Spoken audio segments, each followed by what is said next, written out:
Hi again, everyone. Hi everyone. What we have for you today is a follow-on from the last video on Jeffrey Epstein, but this time it's a little different, in fact, very different. This is to do with the Inner Epstein Complex, which is something which is becoming prevalent on the internet at the moment. So with some of our best students, we take a look at this and we also look at the generalized approach to complexes as well and solving the problems of them. So this is a highly practical video if you can allow yourself to enter into it. There's an awful lot to be learned from this, and there's a lot more that we can do in follow-up. So join us on this journey. Thank you, Yeah, everyone. See you soon. and deal with your complexes. And deal with your complexes before they deal with you. Yeah. Thank you. Thank you. Hi, everyone. So today's topic then has to do with something which is very prevalent at the moment on the internet, and it's arisen in the slipstream of the Epstein scandal, and that is the Inner Epstein, which we're choosing to call the Inner Epstein Complex because of what happens when that meme is internalized. This is something which is obviously very pertinent today, and it's very important, but it's a dynamic which has existed for a long time in different forms. This particular one, though, the prevalence of and the dynamic behind this one was pointed out by our colleague Adam Griffiths, who's here today. So thank you on that, Adam. But it's existed before in other forms, hasn't it? Yes, it has, even before probably the first of the Epstein files started to land. We'd observed, not only on the internet but through our clinical work, that there was a tendency in people who were vulnerable to influence and suggestion to identify with the meme of the, I'll have to say, PDF file. And obviously, Epstein was a prolific PDF. And when you think about it, for somebody who is vulnerable, say, to self-harm, and by that I mean vulnerable to not only heterosuggestion from the culture, but also auto-suggestion on the inside, what better way to do basically a hit job on yourself than to accuse yourself of being like a PDF, or by extension somebody like Epstein, who of course was a PDF as well, because they are some of the most reviled human beings on the planet. So if you wanted to harm yourself, that is almost the ideal representation to use to harm yourself on the inside. Yeah. And to some extent, it operates through fear, through people not fully understanding what that means and the implications of that. And as I said before, an initial vulnerability towards self-harm through autosuggestion. So we're hoping to deal with this problem today, aren't we, through this video, and to reach as many people as possible as we can. And to show how you can reverse that process and you can undo any harm that you might be doing to yourself presently through fear of this kind of thing. Yeah, and it's applicable in general to complexes too, isn't it? Yes, it is. Obviously, we won't be able to go into the full details today of how we work with this kind of presentation, but it is a general principle that if you follow this track, you can deal with complexes quickly, but you need the ego strength to do it. And we'll be discussing about how to do it, how to achieve that level of ego strength. Yes, so there was that other recent one, which we can, I'm not blaming Jordan Peterson, but if we say within the Jordan Peterson timeline, the era on the internet of Jordan Peterson, not directly him, but a lot of other people have been pushing this idea of having an inner PDF file. Yes. And it's even been weaponized by women towards young men as well, over age of consent, that kind of thing. Yeah. And different laws in different territories have also been weaponized by the woke influenced women of the younger generation. And it's all added to the stress. And because of that, then a certain kind of man, young man, is extremely vulnerable to the next suggestion that comes along. But as we said earlier, there's that example, and there's an even older one going all the way back to Freud, who, for example, stated that if you're not a homosexual, then you're a repressed one. And I mean, I've seen the implications of this going back decades, where a lot of young men were afraid it wasn't a choice that they thought they were making, but they were afraid that they were secretly gay. They were a repressed homosexual because it had been said by Freud. And it's the ultimate null hypothesis that you can't reject when you say to someone, well, if you're not that in a manifest way, then you are that way, whatever that way is, including being a PDF file. Yeah. If you then you're a repressed one if you're not a manifest one. Yeah. And the whole edifice of psychoanalysis is based on this idea of repression of things which are really latent in the background. Given the way the human nature operates, despite the way that culture changes over time, then that fundamental operating principle of having polarized fears about what we really are compared to how we might be has turned up now in this form. I mean, even Jung, with his idea of the anima in a man being an inner woman.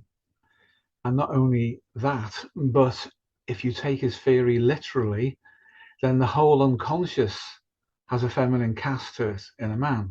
And as the unconscious is vastly larger than the conscious personality, that means that all men are actually mostly female. And that was pretty harmless when Jungian ideas weren't being propagated to the extent that they are now. But Jung began to pick up after his death in the 60s during the counterculture movement. The transpersonalists, the hippies and the like took those ideas on board. And now they've appeared in woke. So some elements of the tendency to divide a person's identity on the basis of a polarity have come through the Jungian ideas, that they have been added to the pre-existing ones of Freud. Then we had the PDF file, and now we've had that amplified by Epstein. And obviously people are still struggling to understand just what the Epstein phenomenon is. And we said in our last video how that's best approached through the Freud-Adler-Jung equation, because then we can look at Epstein as an individual, but against the backdrop of the collective and the people that he influenced, and then those who influenced him, and he then counter manipulated in order to extend his field of influence. And there's so many things superposition with Epstein, because the occult and quasi-religious elements are superstitious. The superstition is an ancient form of neurotic division on the inside in an attempt to understand a phenomenon that our ego can't deal with. It's always been, in Jungian terms, the shadow of religion, superstition, and the occult. So it's deeply ingrained in us, it's deeply grooved, and it resurfaces like a pulse whenever there's an opportunity for that to happen. But when it does, there's a huge amount of suggestion and influence involved in the ideas. But now, because of the internet, the propagation of those ideas is on an unprecedented scale. And we will then reach a Sheldrakean morphic resonance and behavioral field effect, where the effects become global and they increase in intensity, whereas before it might be a rather unusual bunch of people who held those beliefs within a stable society and culture. Now that it's out there and it's undermining everything, and it's undermining it because there seems to be some rationality behind what it is doing to culture. And I say it's threatening people, it's threatening them at a quasi-religious level, and it's operating, as you say, through heterosuggestion, influence from the outside, and also suggestion, influence from within. Yeah, absolutely. Just to your point about the propagation of it, the solution to the propagation of it is also out there. I mean, we were watching a couple of broadcasters last night, and a married couple, as it happens, and the female broadcaster was suggesting that people light candles and yeah, such like when we're dealing with this kind of material. And I guess she was expressing her own vulnerability to some extent to the yeah, ideas that are out there. But that kind of superstitious occult thinking is not the way to deal yeah, with the fear that's being propagated. yeah, I mean, it's a way, but it's not the best way. The best way, as I think you've already suggested, Steve, is by developing ego strength. yeah, And obviously we will come to that. But it comes to something I think when people like that who have quite a large reach, a large yeah, she audience of does, yeah, people watching, to make those kinds of, like I say, almost occult suggestions is not really that helpful. I mean, no, some people will do it. yeah, They will fall for it and they will do it, and they may or may not find it effective, or they may find it temporarily effective, but not effective in the long term. But ultimately, we have to get to grips with the reality of what's going on rather than trying yeah, to resolve things through superstitious thinking. yeah. She was very fearful. The She was, amplitude of yes, her voice, the pressure of speech. yeah, But if you were an occultist and somebody were to suggest, well, I'll light a candle, how easy is it to blow a candle out? And if you're superstitious and you're influenced by Jung, you may well, for example, recall how he said that consciousness is like a candle, which could be snuffed out at any moment, and you must carefully shield it. yeah, And he was talking about himself and a vulnerability he had when he was going through his so-called confrontation with the unconscious.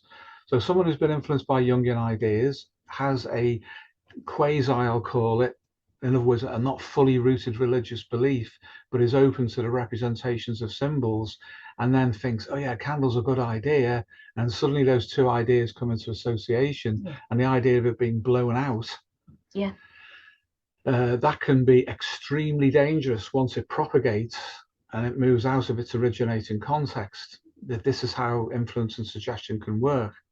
And once it penetrates into the unconscious and systematizes, then it's heterosuggestion technically, and autosuggestion technically, because the person is doing it to themselves within the field of their own psyche. It is still a kind of heterosuggestion, though, but just on the inside, because it's not the ego directly doing it. It's something that's been set up. It's a complex which is formed. And of course, the idea of autonomous complexes, too, with vulnerable people, can set up all sorts of issues about dissociation on the inside. A typical defense to that is to project a representation of stability and wholeness outside of the person into the environment. And where that's on a genuine mentor or a genuine system that is autonomous and healthy, that's a good thing. But when it dissipates out across the kind of characters we have here on this card, and I don't mean Jordan Peterson as an individual, but how he is represented on the internet, and himself, Carl Jung, Friedrich Nietzsche, and the others suddenly take on a life of their own, and they form an association within the psyche of an individual in the way represented here. Now, the reason that he's in this state is that this is prodromal on the inside. There's another kind of prodromal configuration which is external and psychosocial, but it's always the internal prodromal state which predicts what will happen on the outside. So if a person is in a kind of ecstatic rhapsody about their imagined, fantasized connection to either deceased or a contemporary person who has influence and suggestion over the lives of lots of people, then that identification takes root as a complex, which then inflates the ego. But really what's happening is a sandbox has been created with these images within them that the ego can take refuge within to avoid confronting real life and developing itself. And that's fine in the short term, unless additional pressure is applied. So that's what we've got here. It's the representation of a young man who's absorbed internet gurus and representations that he's learned about through a podcast guru, shall we say. For example, since the era of Jordan Peterson, Jung's popularity has gone off the map. It's just gone. Nietzsche likewise. Darwin probably less so. but there are some people who claim to be biologically interested in such things and are also connected to the likes of the representation of Jung on the inside, Nietzsche and Jordan Peterson, and Plato as well as a kind of foundational philosopher for the West, for those people who are interested in philosophy. There would be a line connecting Nietzsche to Plato. Not one of approval from Nietzsche's perspective, but nevertheless, there is more or less the whole history of Western philosophy up to the end of the 19th century, which included the time within which Jung's ideas developed. So there you have a complex of internalized representations.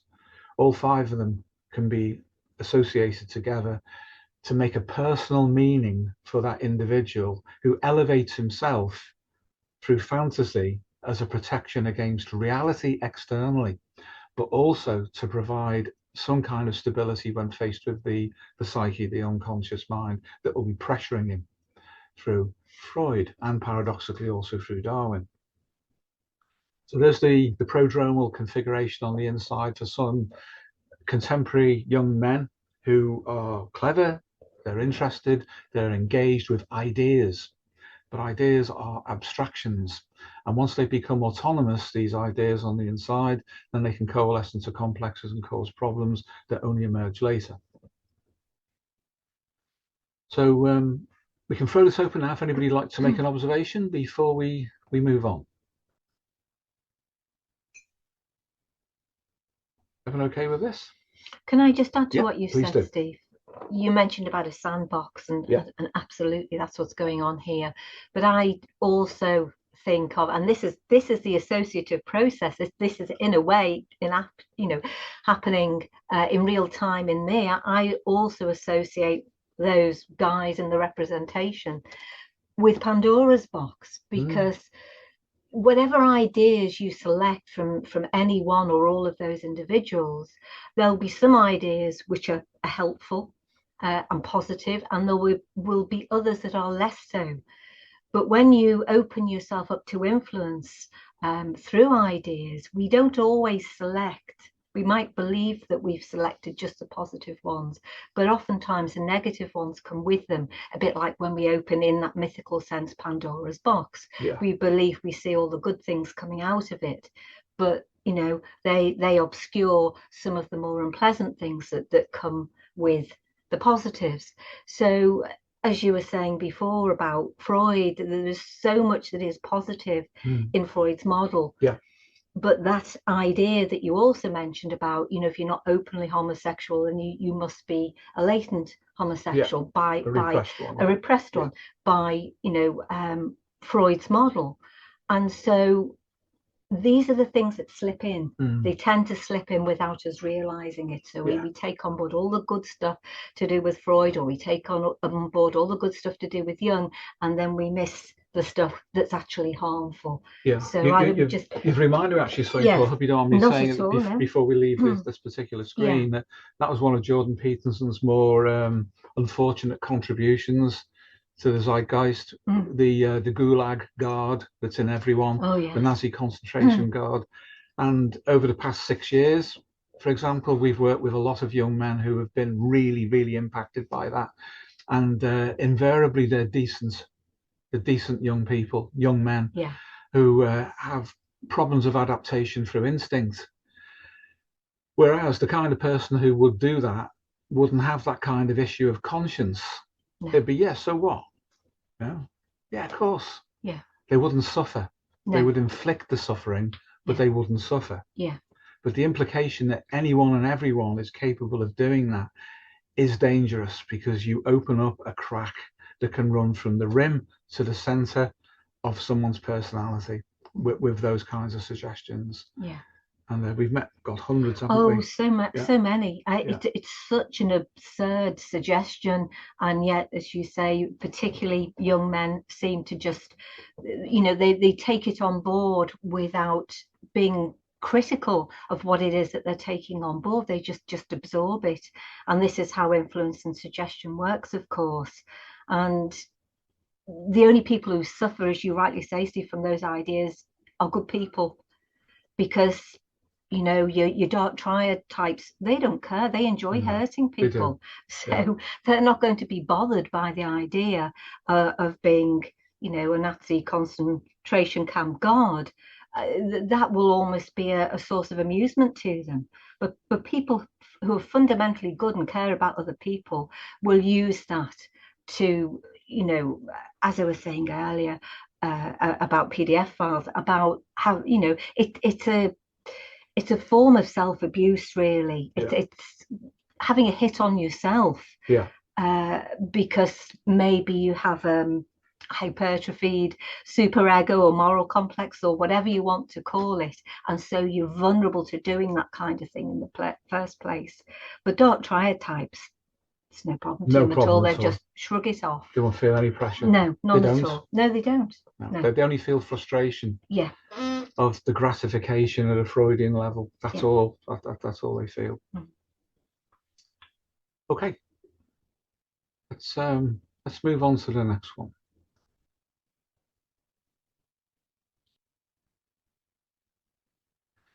Okay, guys. So what we've got here then is this guy's further representation of himself to himself through fantasies.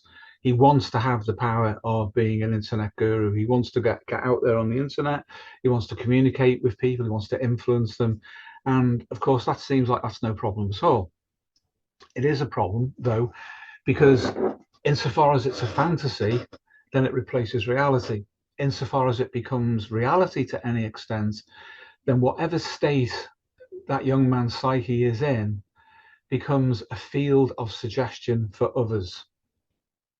But at the same time that emerges on the outside, because of superpositioning, so the internal state is reflected in the external persona and action in the world, then that gives us a really good indication of how stable that person is on the inside, how unconscious they are of themselves.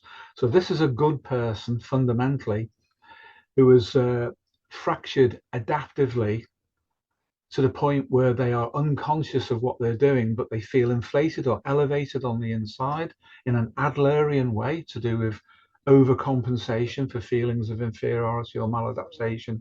You may then get a persona like this, where the guy is unconscious of himself, but his will to overcome his feeling of inferiority is such that he has to generate an external persona, and it's very gratifying.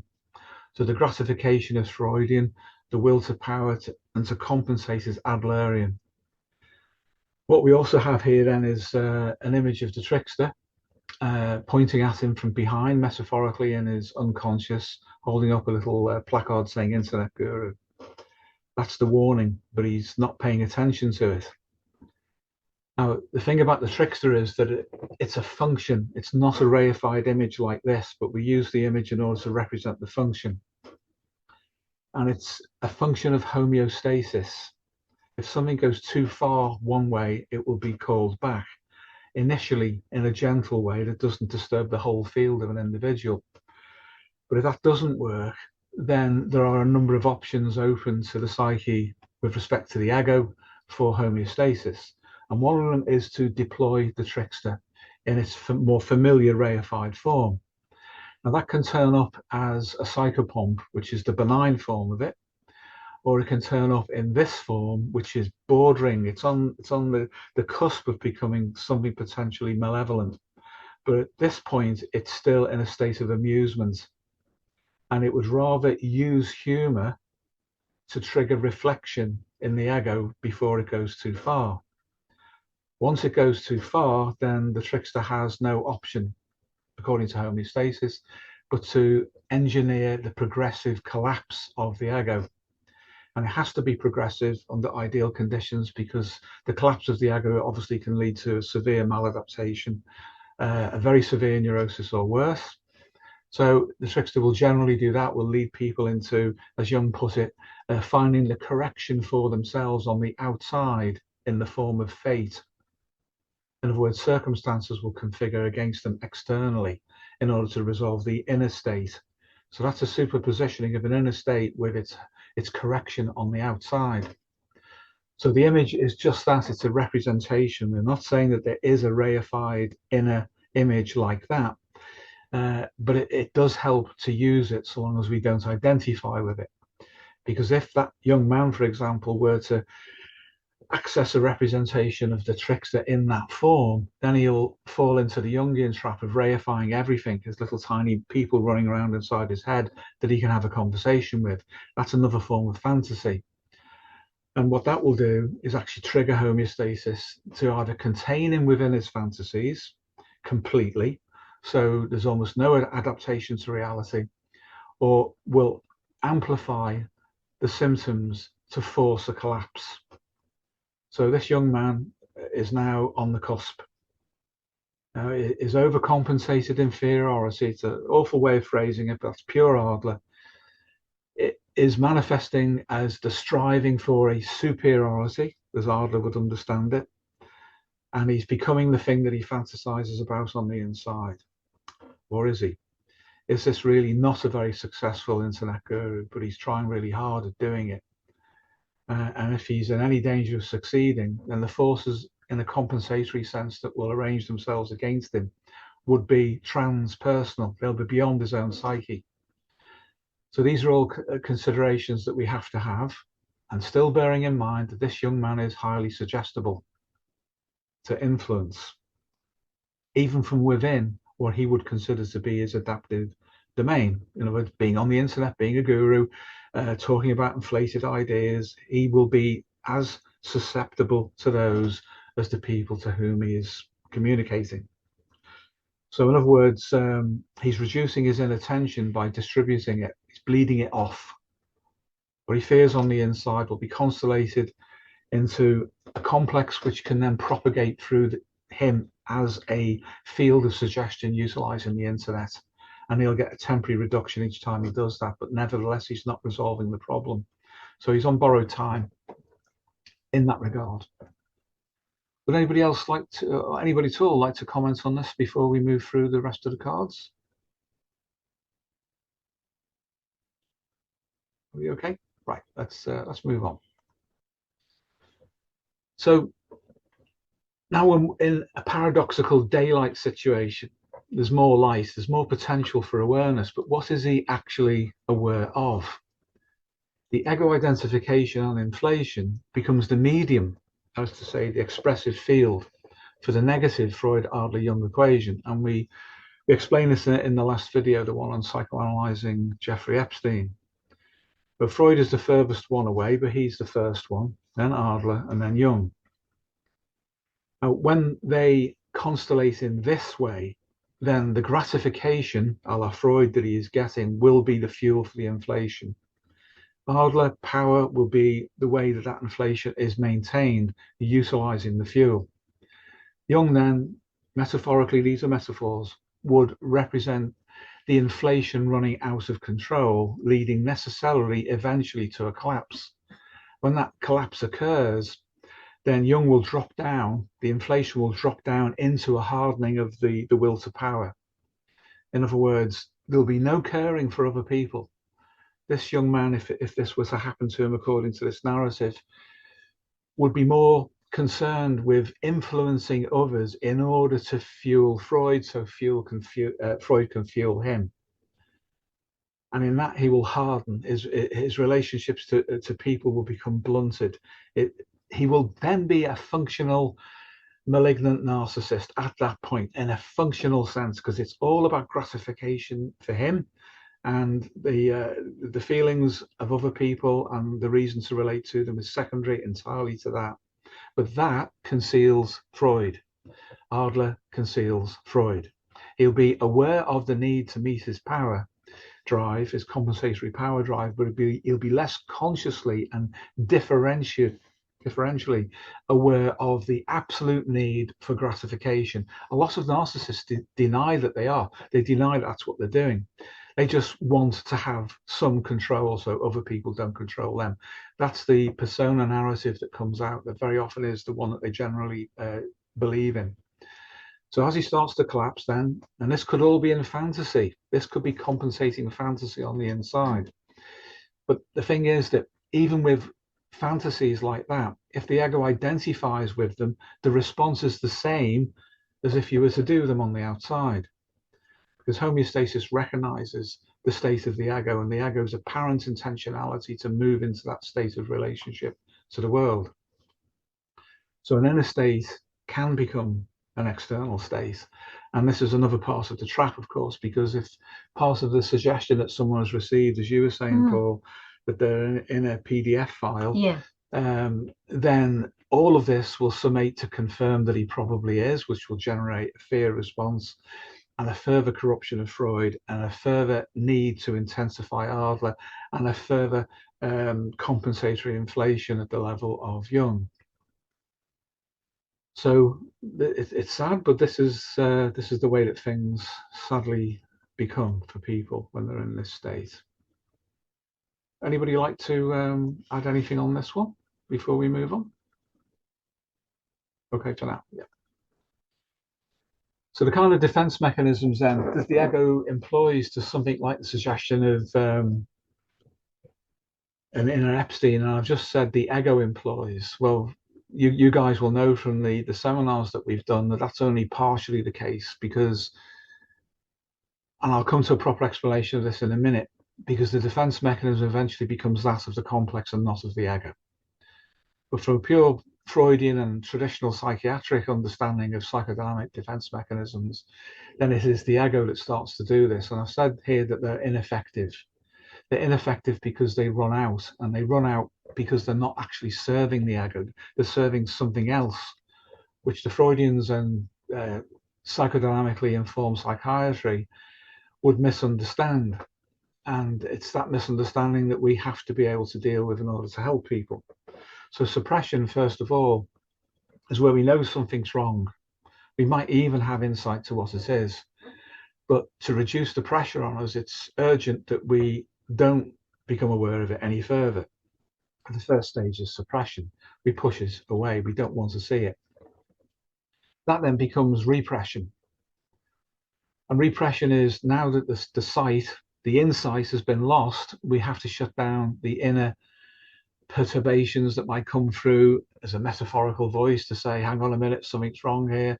No, oh, even that's gone. We can't hear and we can't see. It's disappeared. It's not within the representational senses. So the ego has, first of all, suppressed it, then it's repressed it, at which the complex aligns itself with the repression. So we don't know that it's there. We can't access it. We can't see it. We can't hear it. We can't detect it. And finally is dissociation. And dissociation is where the shutdown is so complete that the complex has achieved autonomy, functional autonomy from the ego. And I'm sure you can see that as we move through these three stages, each of these defense mechanisms becomes progressively ineffective. And once dissociation under the influence of a complex has occurred, that's pretty much as bad as it gets in everyday life, that this complex is now completely free to operate within the ego. And insofar as its elements are active enough to be detected, the ego does not recognize it as being a partitioned autonomous complex, but considers it to be part of itself. That's the ego identification. So the image of Epstein behind, the smoking Epstein, is basically to say, I'm in there now, and you really think that I am you, and you are me. And in that sense, it's full bore from this point on, because that inner Epstein complex will attempt to distribute itself into every relational state that the ego has, internally and externally. And the amplitude of its push will vary according to opportunity. Opportunity for the Epstein complex to further parasitize the energy and life force of the ego. No, just add to that, Steve, because this is very much what's happening within the subject, the person who is suffering from the inner Epstein complex. But from an outer perspective, say this was happening to someone in the context of a relationship or a family, there would be cues for at least for suppression and dissociation. There would be some observable cues for someone who was suffering in that way. Yeah. Less so with the repression, because at that point it's not only hidden from the subject, but it's likely hidden from any external observer as well. Yeah. But sometimes you can, if you're a concerned other, you might get hints that someone is trying to suppress something which they find unpleasant. They might even start to discuss with you, maybe in a roundabout way, what it is they're struggling with. And the same with dissociation. You can sometimes pick up on cues if somebody seems to, be wandering off in a dreamlike state, or they start to suffer from psychogenic or psychosomatic problems. You might then suspect a dissociation has occurred. So I'm just thinking of coming at it from that outer perspective as well as the inner perspective, where the subject of this is suffering on the inside, from this inner Epstein complex. So, yeah, you're quite right to highlight that, because obviously we're not cut off from the psychosocial world, and the people around us are influenced by the state that we get in, and they will see things going wrong before we do. They will. Just as when they go right, they might see things changing before the ego does, because it's the ego which is the focus of the pressure, internal and external, and it's that which dissociates itself. The dissociation is a Jungian defense mechanism anyway, where the ego partitions, and Johnny is absolutely right that is what happened, and it is normal. But the problem is what happens to that partitioned element, and that's where Jung comes in and says this is how complexes form. And once they are autonomous, then, as he said, they can have a physiology of their own. They have a body, a representational field within the body, which describes the state, the activity, the intentionality of the complex. That also extends out into behavior. So we can see there is a biopsychosocial field, which is the complex. It's dissociation that produces that, because dissociation is the superpositioned distribution of information into simultaneous states at different levels, and they interact together. And then it's as if that is a thing in and of itself at its own level, beyond any way that we can analyze any of those levels individually. That's another problem with psychiatry and psychology generally, is that they collapse into one, perhaps two levels of analysis, description and explanation. And where they are aware of others, they appropriate those others to those two primary levels, hence they get stuck. So not appreciating the field nature of things, and how the field distribution, as I've just said, is a dissociative phenomenon. They find it very difficult to correct for that, but it is a positive form of dissociation that will reel all of this back in and reconfigure everything. That's something which is so misunderstood or overlooked completely, isn't it? But we're going to come to that today. Yeah. But again, any comments on this, guys, at all from anyone? Everyone okay? Let's plow on then. So I mentioned the prodromal internal state earlier. Now, in this narrative, this young man has got himself a nice relationship and he's very happy on the outside, because where he's not adapting sufficiently to the world, his fantasies were taking care of them, and he may even share them with his partner, and she may even believe in them, and then be drawn into what is latent behind his beliefs, which is what you were saying, wasn't it, Paul, earlier, about things unpack. And they do. If we're in a relationship of whatever kind to another person, the ground to the figure of the person that we interact with, the ground is always present, and that contains so many other things which are latent rather than manifest. And an intimate relationship like this will mean that the psyches of the people involved will have an urgency to overlap, interpret, understand, and accept one another. And in that sense, then, that young lady could be very vulnerable to the field of complexes which are in the moment in this narrative constellating within that young man, and the pressure of them, initially at least, will just be at the level of fantasy. But as the reality of the world imposes upon the relationship, then he will have to amplify the fantasy to give the impression that he can cope on the outside. And that might include, I will be an internet guru. I will make lots of money. I will be famous. And then her instincts, primordial instincts, might say, that's good because I will have resources. And that will bond her even more at an instinctive level to him.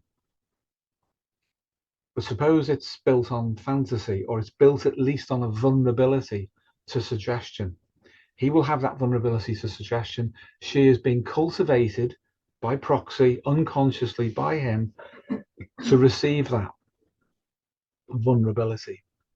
And this is what we would describe as being the prodromal conscious ego state in him.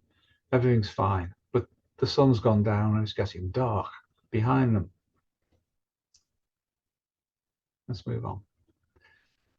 It's at this point then, when the ego is quite satisfied with itself externally, that the pressure from the now inner Epstein complex will reach a point where it decides to make a very deliberate and obvious move on the ego from within the unconscious. And so what we have here then is the darkened living space, the backdrop, the ground to the figure of this young man on the street of life. And there's a hand on his shoulder.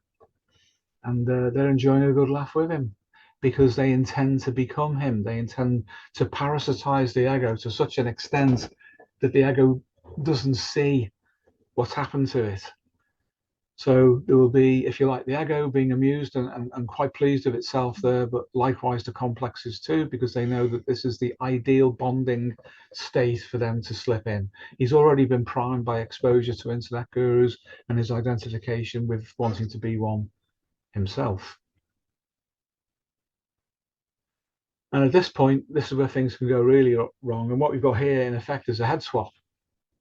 And this is metaphorical, of course. But once the party, the young girl, the party to the relationship, sees that this is not the guy I thought he was, these ideas are weird. He's acting like Epstein. He's having weird fantasies. And of course, the trickster's immensely amused by this because the trickster saw it coming and provided the opportunity for it to happen. Now it's coming between them. But the ego is quite self-satisfied at this point because of the inflation of the Freud-Adler-Jung equation. He thinks this is it. This is what to do. Look how rich Epstein was. Look how powerful he was. Look at all the people he influenced.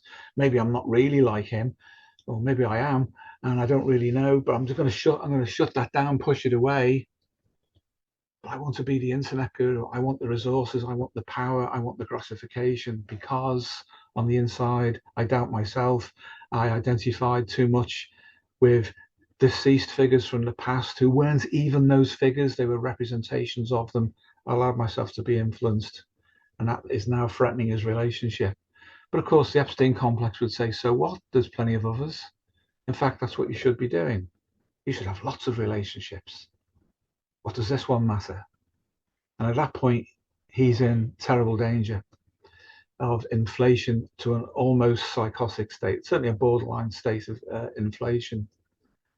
The young woman, if she gets frightened by that, that's probably her own instincts trying to take her out and away from the imminent danger of this guy being, in old expression, dare I say it, possessed by a complex through suggestion.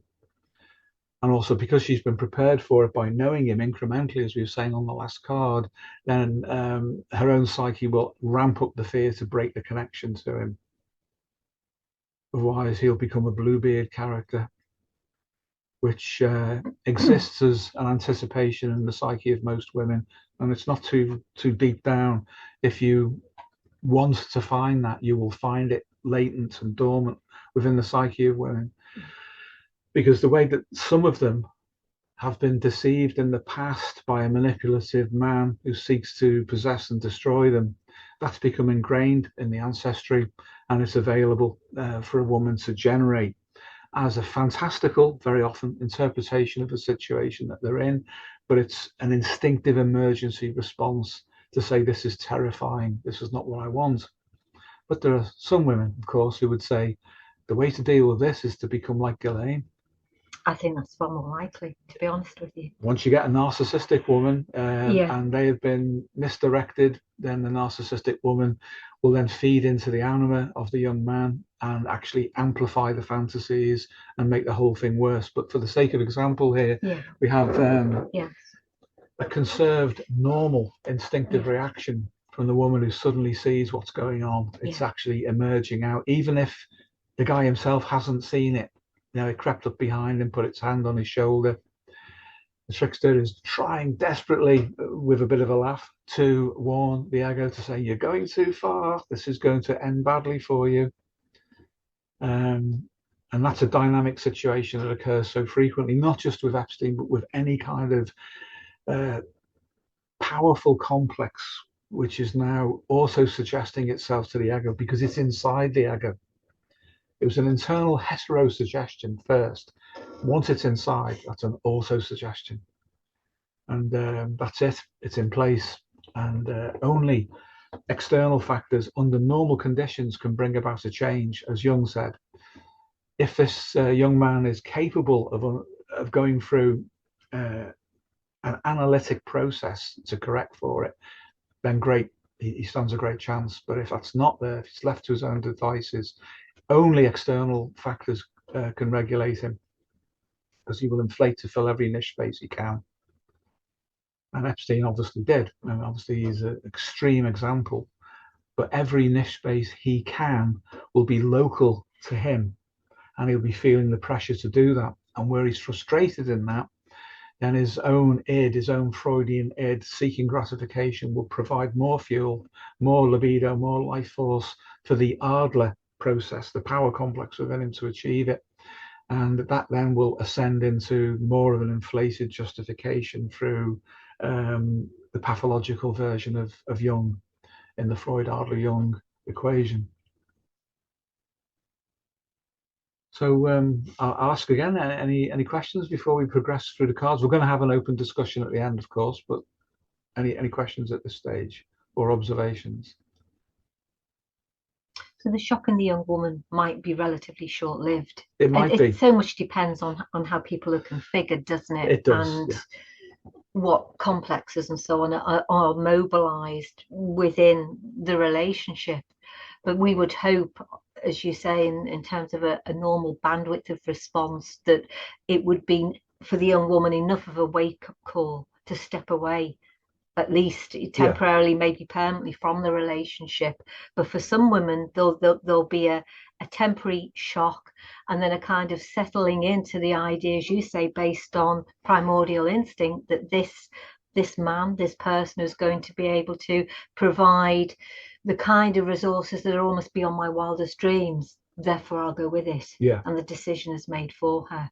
Obviously, we hope not, but that can and does happen with probably more frequency than people realise. So it's scale and variant. We're using the extreme example for illustration, i.e. Epstein, but with this kind of configuration, once it takes root, draws all of its fuel and justification from primordial instincts, Paleolithic instincts. As you say, the interrelationship, it depends on the quality of character of the woman and whether she can receive the instinct that will be tempted, but see that it's harmful to her ultimately, but also to other people. And then the revulsion or the shock she may feel may snap her out of the influence. But that's a temptation, isn't it? It is, and of course that's what happens in the Bluebeard story itself. It's a coming to consciousness of what women are up against with respect to Bluebeard figures, who exist, who could be described as having that kind of representation in real life. If they can wake up to that fact, become conscious of it, then they don't have to become victim to it.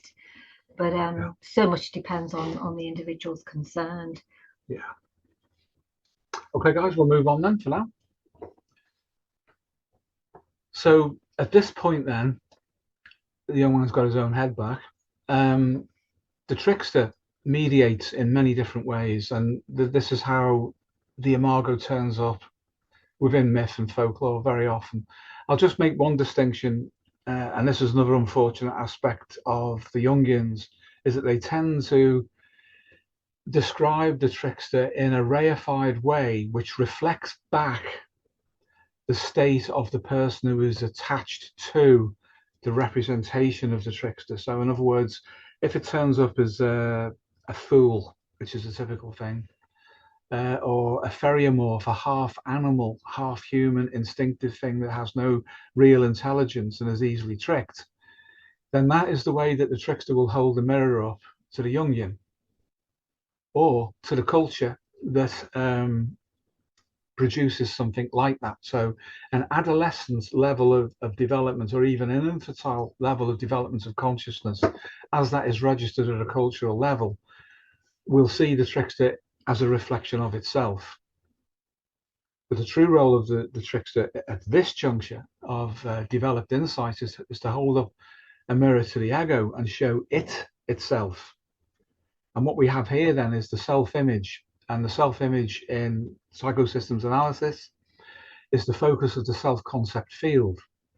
In other words, it's what we see at any one moment that we care to look inside and take an audit of ourselves and where we're at.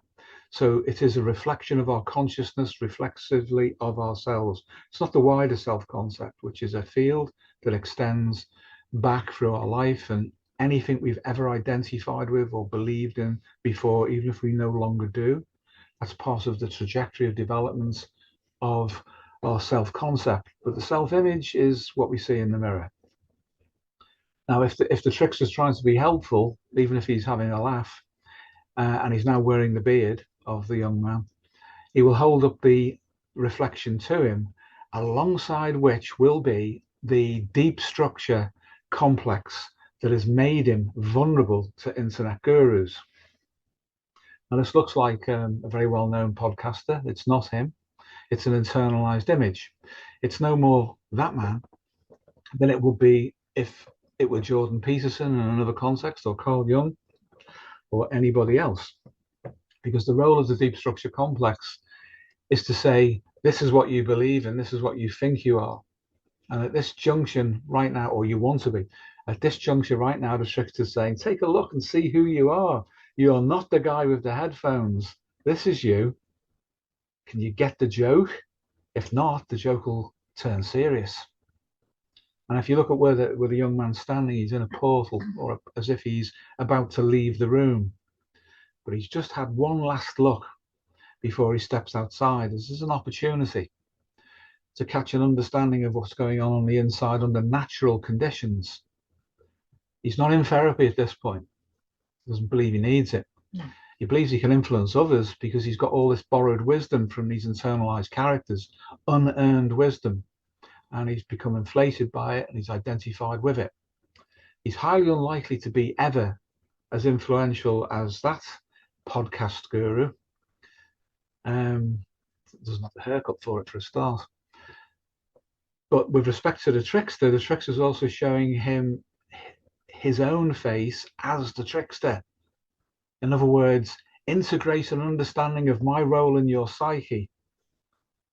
That's the only way we're going to get along. Because if I have to go on the outside in order to reach you, then forces will be mobilized that you can't deal with.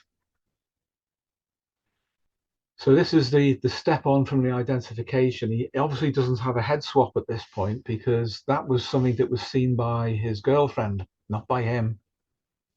Once a complex becomes identified with, the head swap is in reverse. He would see the Epstein complex as wearing his face, not him wearing Epstein's. If he were to see himself in that way, that would be a chance for him to feel revulsion and to then spontaneously dissociate from attachment to that representation. But it will conceal itself by parasitizing the ego, so the ego only sees itself even when it looks on the inside. But it will see the deep structure complex. And as you know, the role of them, deep structure complexes, is to provide a portal of another kind. He's alongside one there, there's some light beyond it. But if he interacts with the image of the podcast guru properly, then the podcast guru will turn into something else that will allow him to penetrate deeper into his psyche. At that point, if he does that, the trickster will vanish for the moment, because he would have done enough to engage with his psyche on the inside. But he's being offered a choice. The podcast guru is looking in the mirror at the reflection. He's talking to the reflection. He's not talking to the young man.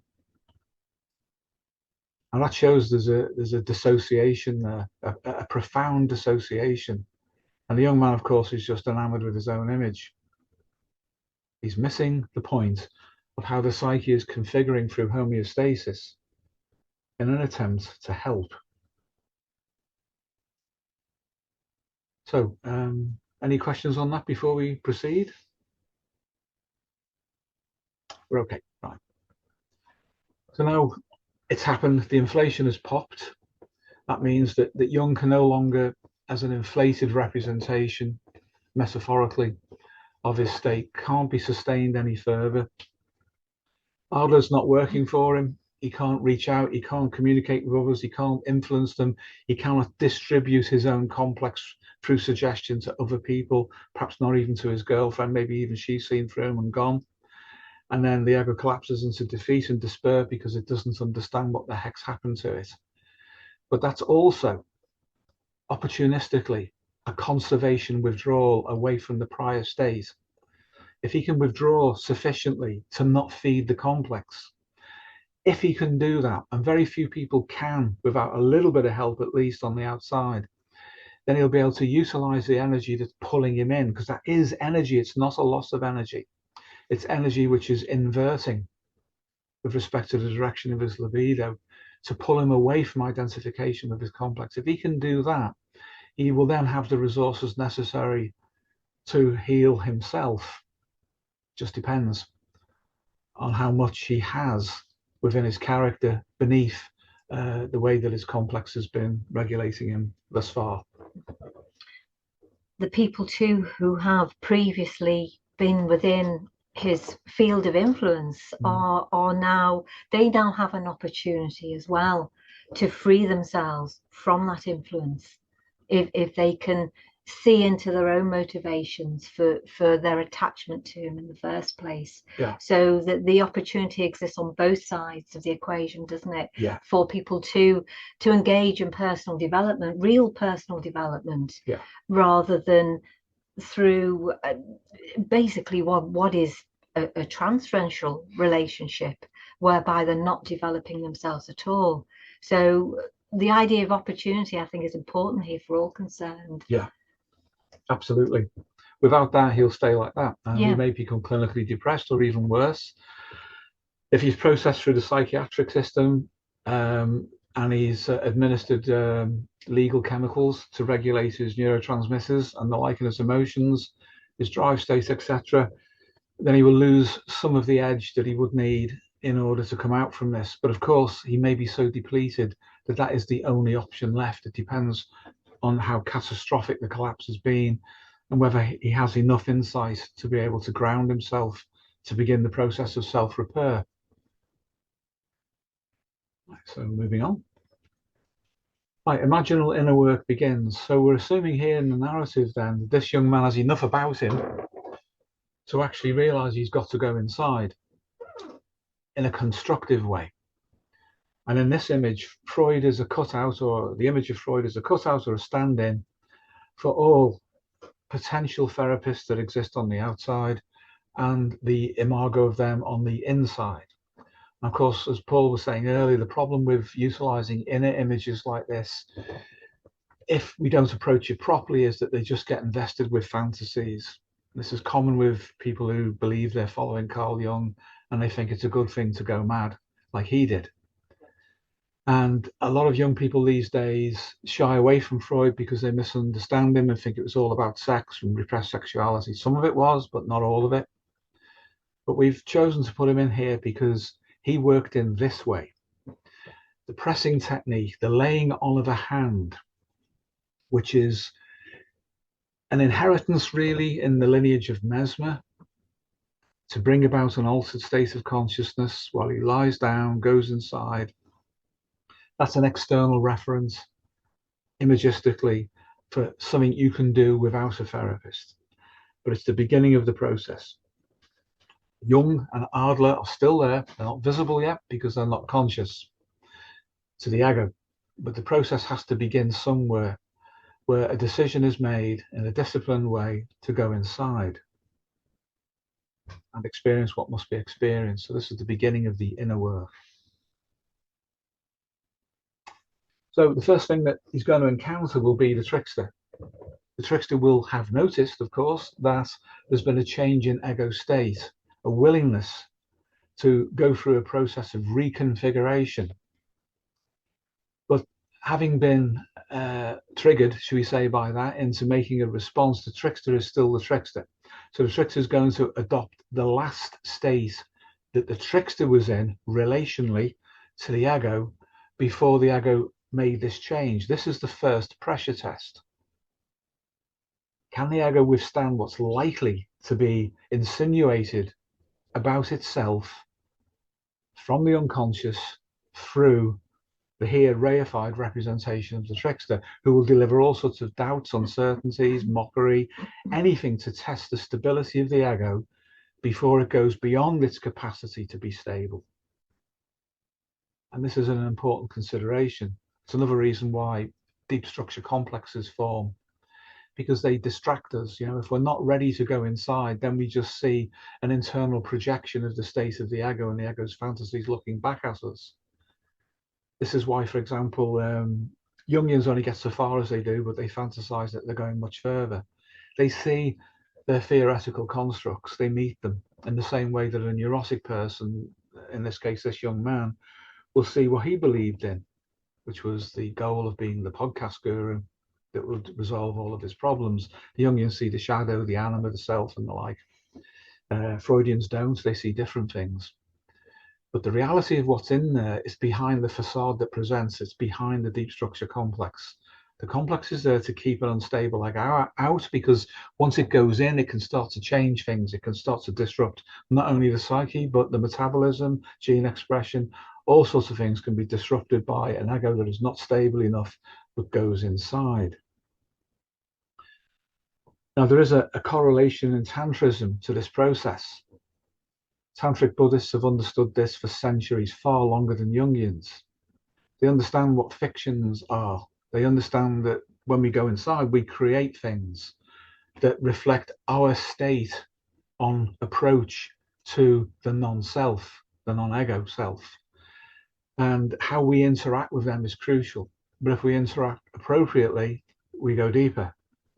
And the connection between the healing factors and the ego comes through naturally. But it's not easy to do. We have to be capable of passing through this initial phase where the trickster appears and tests us and decides whether we can be allowed in or not. Even though the intentionality is good, that pressure testing element will be there. Now, if the trickster thinks, okay, then this happens. And what happens then is we find the first identified with complex. In other words, the ego identifies with itself as the limitation of itself. It thinks that's all it is.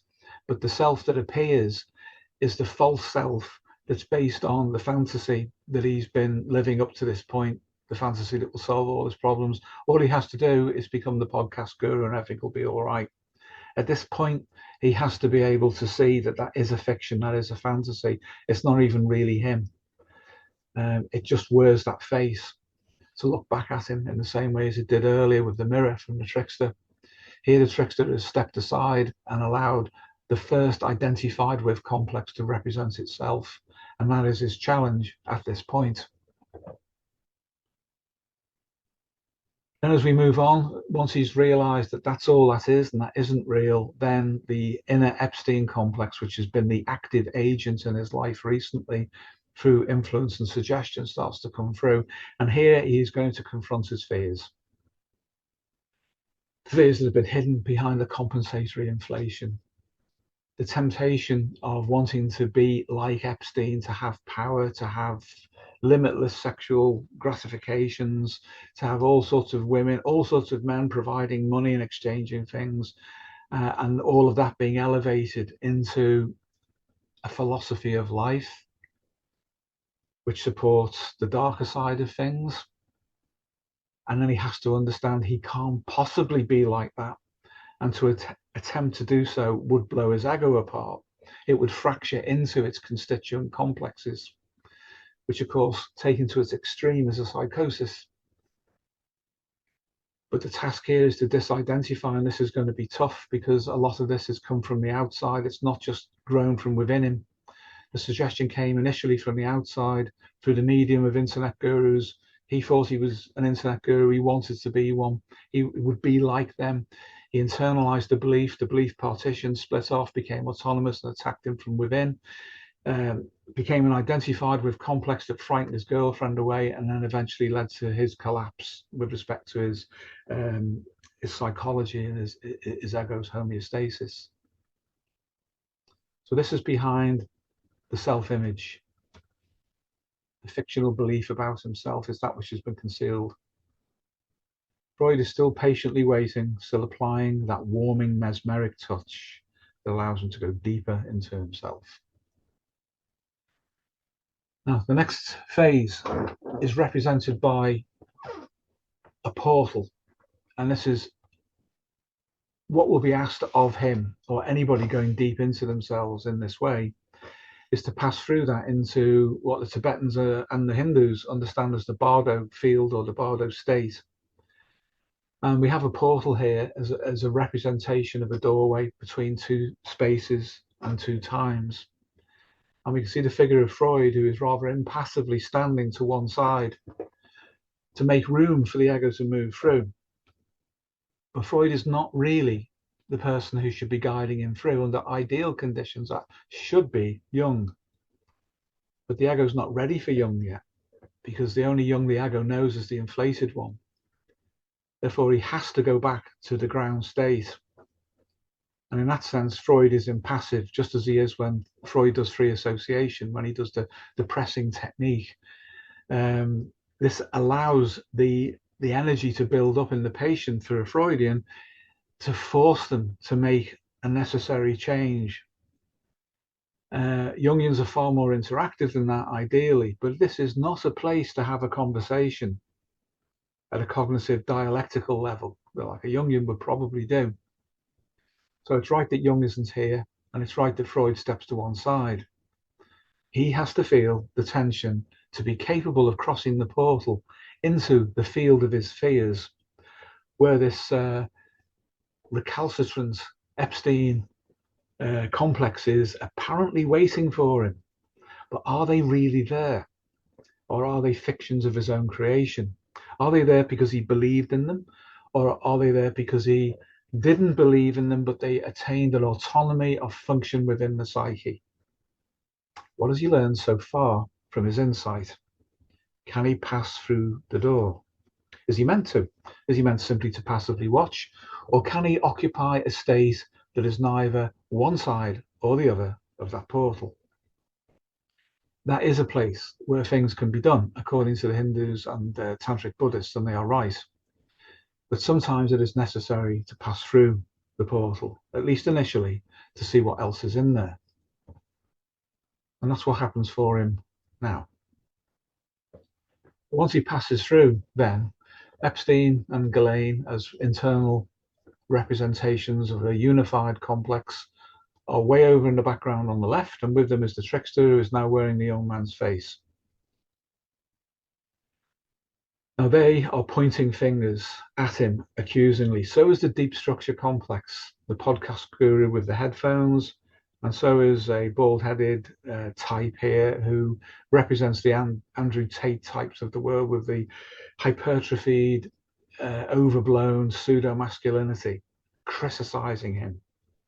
The bottom right, we have a woke woman, or a representation of woke women within the complex field, that also attack him. Bearing in mind he's lost his relationship. He lost his relationship because of the state of inflation that he had. And he's finding that that kind of woman will attack him no matter what position he takes. That's part of his fear. But there are three other figures there, and they're different. One on the bottom left is Carl Jung. The one middle top is Jordan Peterson. The one on the right is Friedrich Nietzsche.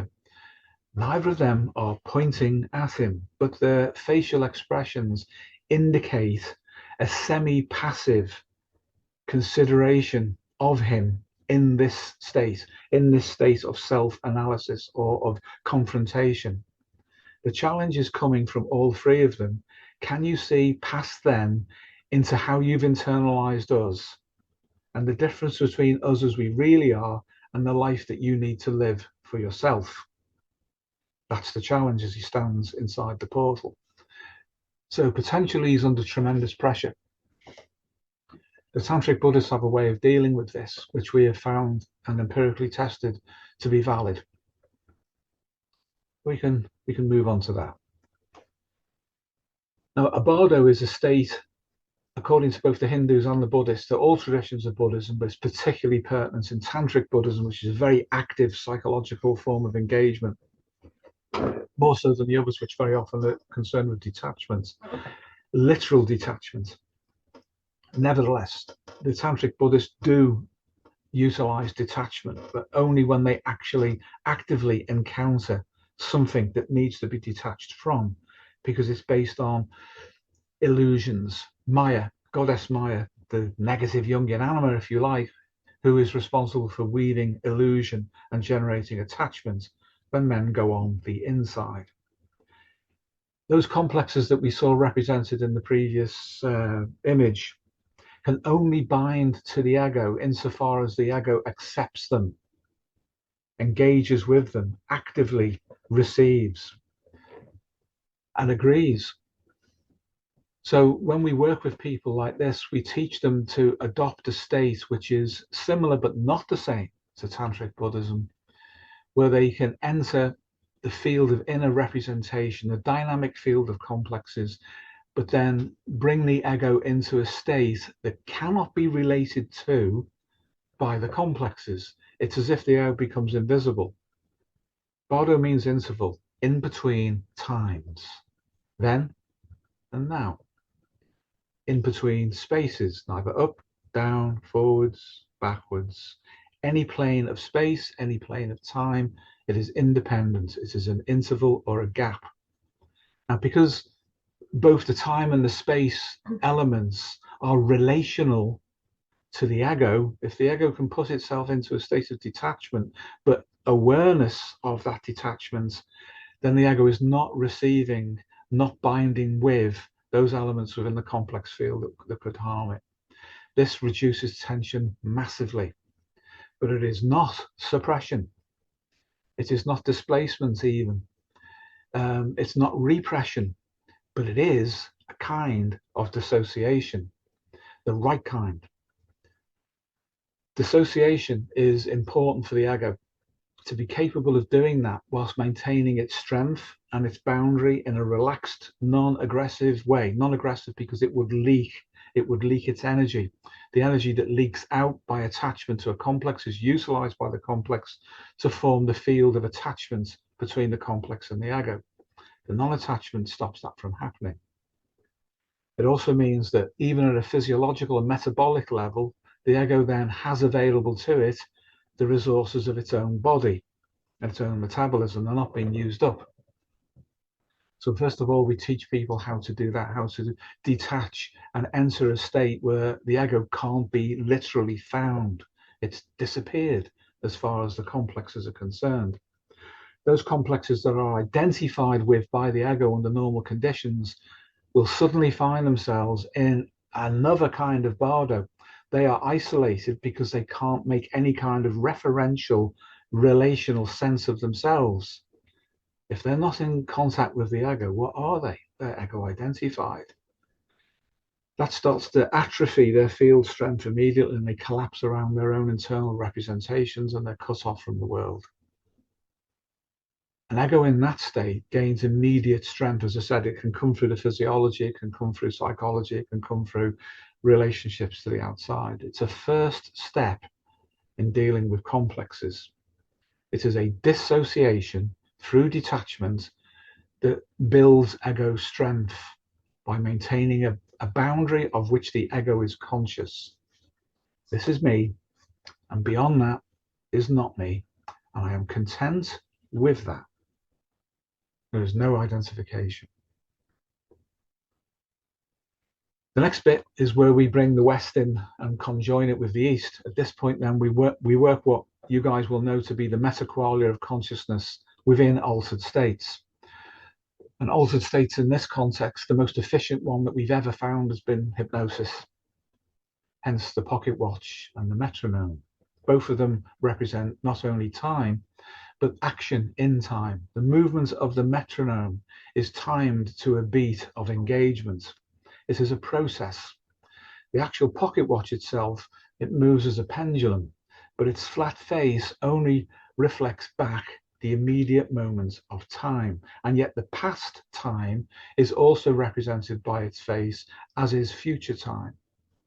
So there is the pocket watch, and then there is the metronome, which is action in time. So this is moving out from a passive state of detachment that we saw in the earlier frame, which was about the Bardo field. This now is working with the metaqualia of consciousness. Now, obviously, we can't go into depth on them here, but I will show a slide to do with that. And here we're using the Latin names for them. But suffice to say that affectus, which is affect or emotion, and it's positioned near the brainstem at the bottom of that image of the brain there, represents a qualia, a metaqualia of consciousness. In other words, all states that are emotional or can be interpreted through emotion has that metaqualia about it. So any kind of emotion, let's just say there are 7 or 8 of them, just for the sake of argument and description, all 7 or 8 are part of the metaqualia of emotion. Different kinds, different experiential types of affect. Now, emotion is the carrier wave of instinct when we receive it consciously through our ego. So whenever emotion is kicked off, we can be sure there's an instinct behind it. But what is instinct? Instinct is the emissary of its master, which is the genome. But the genome is not only its molecular constituents, it's not only that, it's the genome's superpositioned informational fields, which we've described and have been describing for decades now. And Michael Levin is also looking at from the level of biology, where he talks about the ingression of platonic information down through the genome. But when the genome communicates itself to ego consciousness, we usually experience that, at least indirectly at first, through an affect state, with the affect being the carrier wave of the instinct, which is in service of the genome. And this is why Mark Solms and the affective neuroscientists, for them, consider that to be the ground state of consciousness. Moving up on the left, we've got cognitio, cognition, and for the Jungians, of course, that is thinking and feeling both as rational functions, with thinking being black and white analytical reductive cognition that pairs into opposites, and then feeling, which is that, but it is tempered by an understanding of, if you like, a conserved affect, which is not fully delivered as an emotion, but delivers a mediating quality to cognition that gives it a different kind of depth, but it is still for Jung rational. So for Jung's typology then, cognition, thinking and feeling, we would regard as being a qualia, a metaqualia that contains all possible variants on that. If we move to the right, we've got sensus internus, in other words, introverted sensing in a Jungian typology sense, but it also means interoception. And that goes all the way back to single-celled organisms and their understanding of their internal state. Anything which provides that understanding from a single cell right the way up in an evolutionary sense to a modern human then would be sensus internus, interoception, or introverted sensing. But left middle towards the bottom there's sensus externus, extroverted sensing, exteroception, data-driven information processing in terms of cognitive information processing psychology, cognitive neuroscience. It's also the immediacy of the moment, and that is still sensing. So that is also highly conserved in an evolutionary sense. That's something which goes right the way back again to the first primitive single-cell organisms that were able to superposition an internal state of understanding across the cell membrane into another qualia of understanding, which we could collectively call external sensing or exteroception. Lots of biologists are thinking in this way at last now and beginning to bring things together. Then intuitus mentis is ordinary intuition as we experience that and as Jungians understand it. And that basically is something which just drops in to representation, but it's elusive. When it does drop in, it drops into the other metaqualia. It can drop in as a combination of a partial emotion, some kind of thinking, an internal image, or the projection of that simultaneously externally, and it links them all together in a way that makes sense to itself, but is not particularly collapsible in a reductive sense into anything else. It's an inspiration. And so taken together, they map directly onto Jung's typology, but they also map directly onto evolution and the phylogenesis of representational consciousness. At the top, though, we've got supra-intuitum. That is meta-intuition, and that is the consciousness of the informational or platonic field of itself to itself, insofar as that can drop down through intuitus mentis, the subjective intuition that any of us can experience, and then distribute itself into other states. So there is a progression here of consciousness. Now, when you use altered states of consciousness, you can move between these. You can do things that Jungians say you can't do. You can think and feel at the same time and don't find any contradiction. You can have an internal representational image, which also seems to be external. What's may be called under other conditions an hallucination. You can achieve a transpersonal state of consciousness and feeling and understanding of connection, which goes beyond the ego. There's your supra-intuitum, your meta-intuition. Now, all of these are always there, all of the time, but the ego can't deal with it. Its bandwidth is too narrow. And when a complex configures in such a way that it occupies the use of any one or more of those metaqualia, that's how it configures for our immediate experience. That's how you know it's there. And it's how you can know how to make it not there anymore. So the details obviously are practical. It's a skill. But using altered states of consciousness to first of all separate yourself off from complexes and then own each of these different metaqualia, and finally going towards meta-intuition so you can transcend the field of complexes around you and go directly to the highest register of homeostatic regulation, what the Jungians might like to try to call the self archetype. But they don't think you can do that very quickly. In the East you can. And you can in the West. You just have to apply the right kind of techniques. So going into detail in them, not for today, of course, but you guys are familiar with this and you know how it works. So this is what that young man needs to do on his journey on the inside. He goes on the inside. He meets the trickster first, who pressure tests him. Then he meets the first identified with complex, which is his own ego and his impression of himself reflected back. Then he will meet the truly malignant complex that he's taken on board through his identifications with gurus, podcast gurus, and his desire to be one himself. Then he's brought to a position where he can enter into the bardo field and detach himself from the attachment to his complexes. They will rush to meet him. Now, if he can handle that, and if he can then prevent them, he's drawn them into the bardo where they can be dealt with. Now, the analog for this in Hinduism is the story of Narasimha, the man lion, who was an avatar of Vishnu, who was called upon by villagers in the story to deal with a monster that could not be challenged or killed in the day, at night, inside a building or outside. And I had no idea how to deal with this. So Vishnu turns up, answers the call for help, turns himself into the avatar of a man lion, the head of a lion, and the claws of the lion, the body of a powerful man, a god. And he waited at dusk in the doorway of the building, and he caught the monster neither inside nor outside, neither daytime nor night, in the bardo, and destroyed him.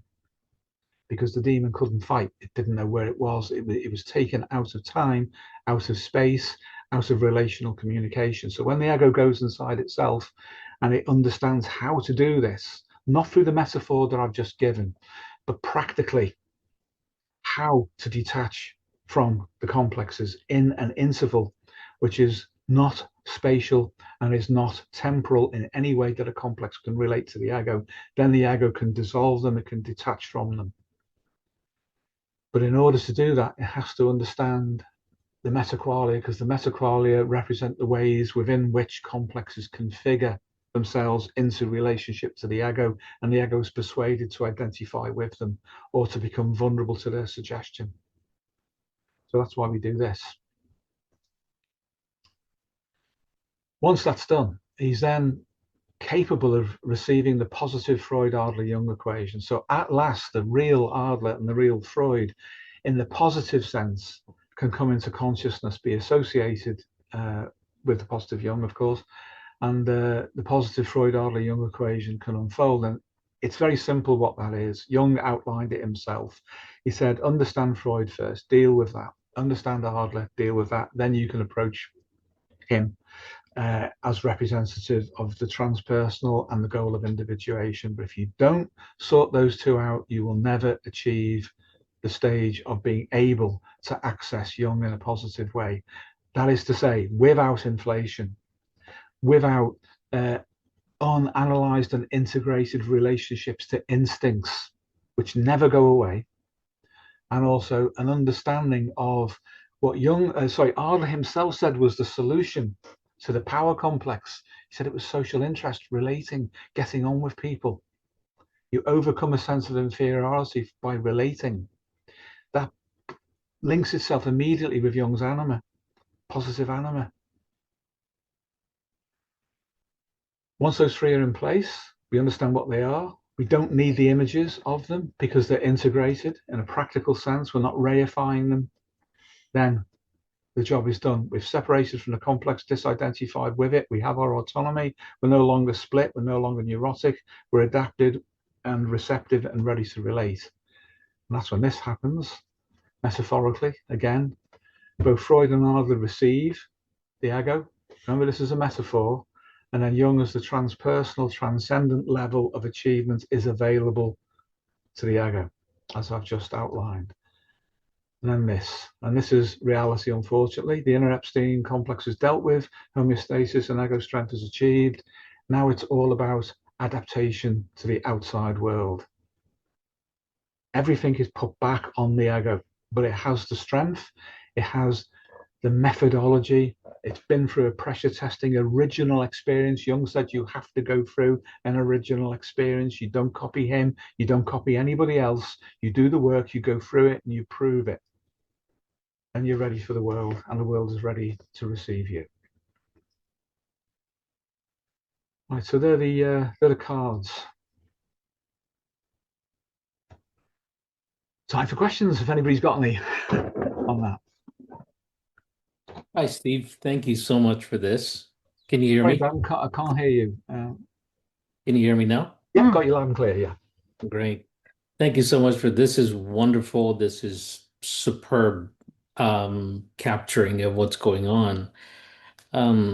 Throughout the discussion, the cards that you were walking us through, one of the things that was, sticking with me was what makes these men susceptible to following, gurus, leaders, whatever, um, or kind of thoughtlessly, it seems, they just get sucked up into the world of the internet gurus or the Epsteins or whoever. So I'm just wondering if there, and you said something about deep structure complexes, I wonder if you would expound on that for us too. That would be super helpful. Did you want to start here, Paul, or should I open? How do you feel? I don't mind at all. If we could just come back to that final image, because it might speak, at least in part, to Ben's point, that young man at the end of the process, there's a sense in which he is unfamiliar with himself. So that suggests that he was vulnerable to the internet gurus in the first place because of an unfamiliarity with himself, because essentially there was no personal development at the beginning. There was no real insight into who and what he was. And also, the lack of experience sometimes that young people have, which of course plays into that, feeds into that. And so the wisdom that they have, or they espouse that they have, is what you said, Steve. It's that unearned wisdom.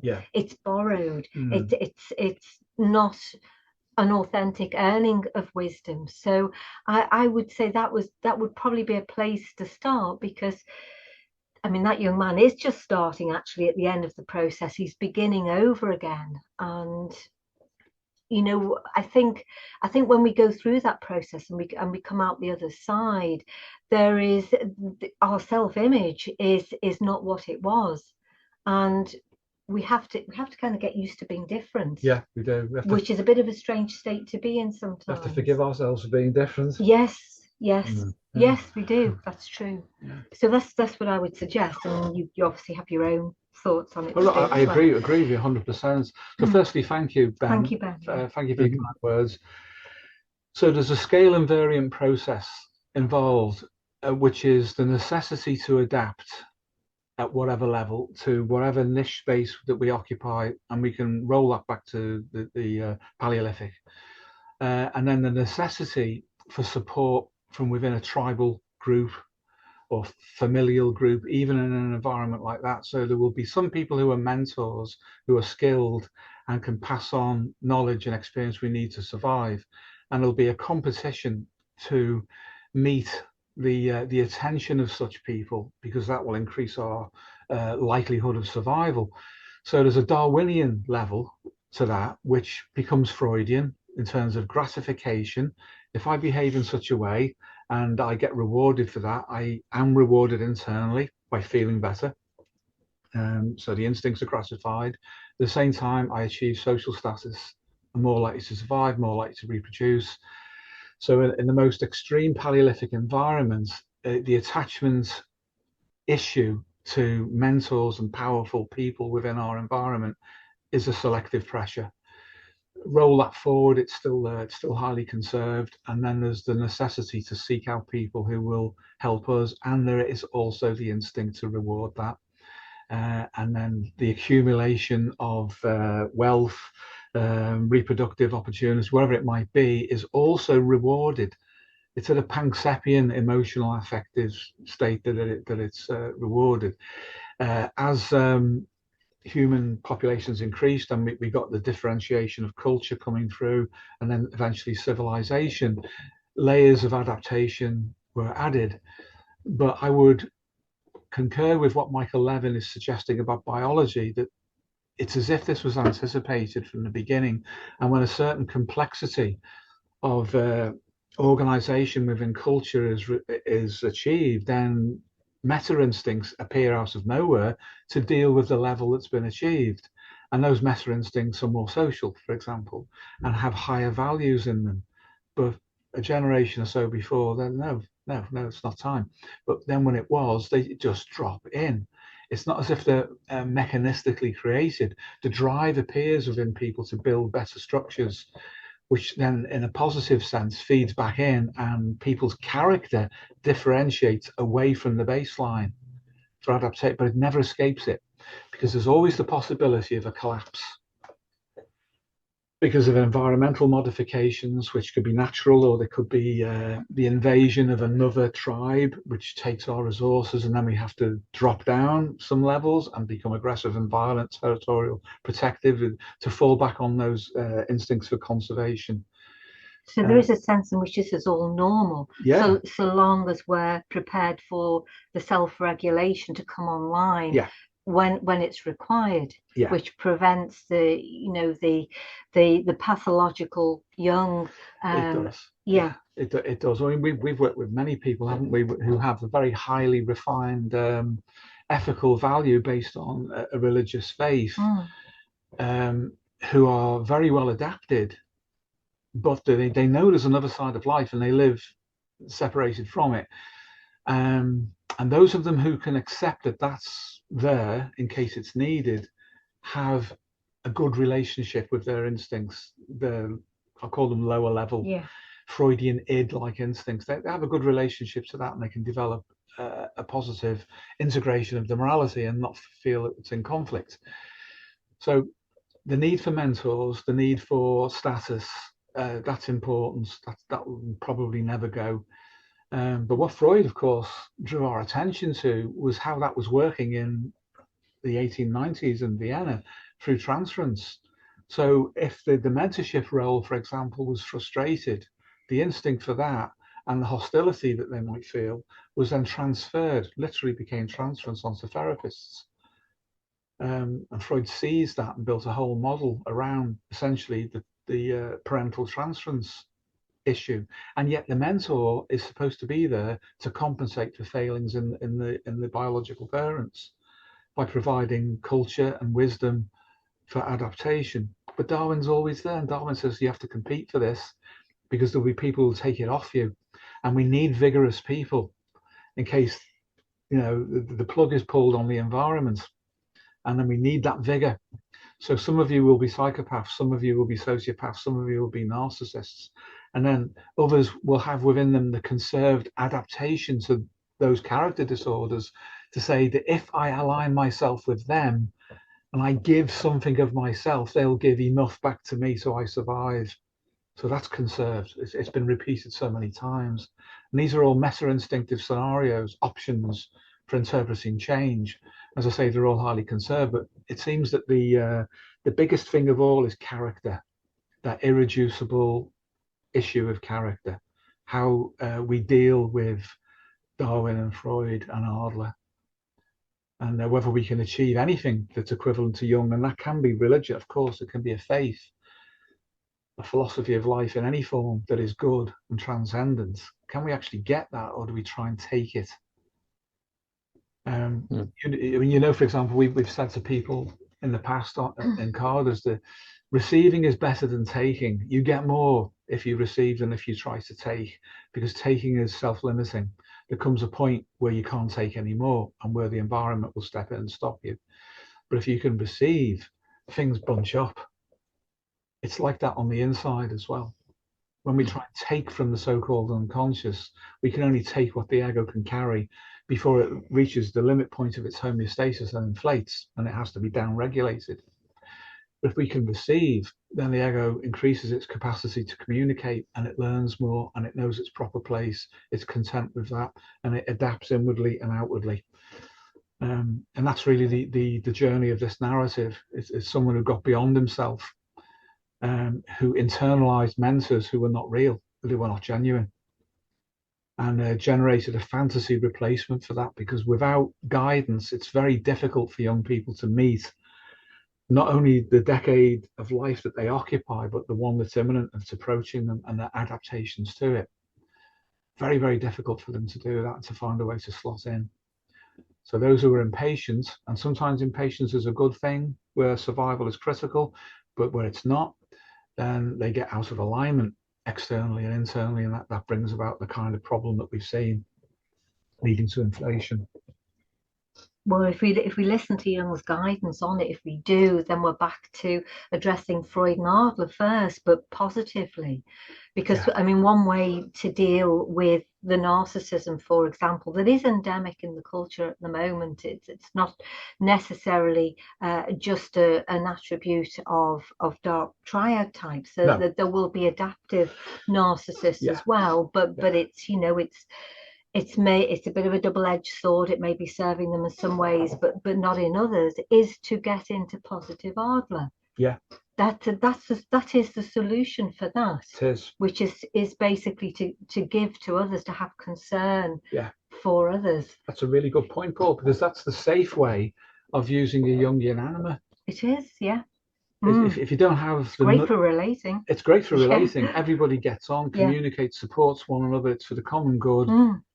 If you do that, you can bring your anima out safely. You can, yeah. If you don't, you bring your anima out and it's polarized, immediately polarized into light and dark, because we don't know what to do with it externally, and it also means that we don't know what to do with it on the inside. And using Jungian language to describe the function of relating and adapting, and I'm sure that's why Jung said you have to sort out Adler as well. Yeah. It's not just the power principle as such, it's a solution to it, which is relating. But if you relate well, you find your so-called anima as a man will come out anyway. It will say, you have built the vessel, therefore I can ingress and act in the world. If you don't build the vessel, expect the dark anima, the dark side of it in a Jungian sense, to turn up, because the positive one will not put itself in that situation. The negative one certainly will.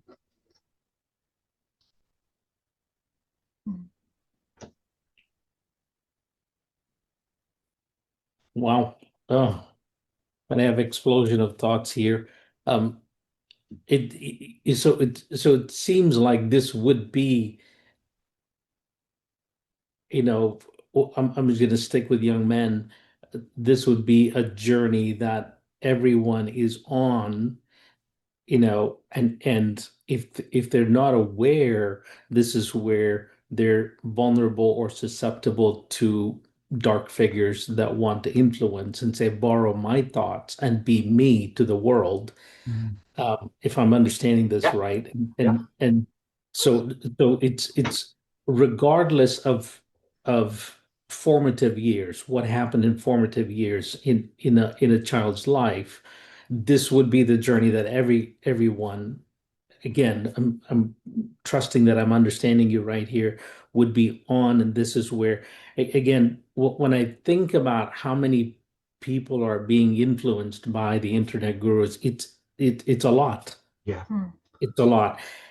Part of, as me as a therapist is how do I help people avoid getting, drawn into these fantastic ideas and, imitation of their gurus, imitating gurus.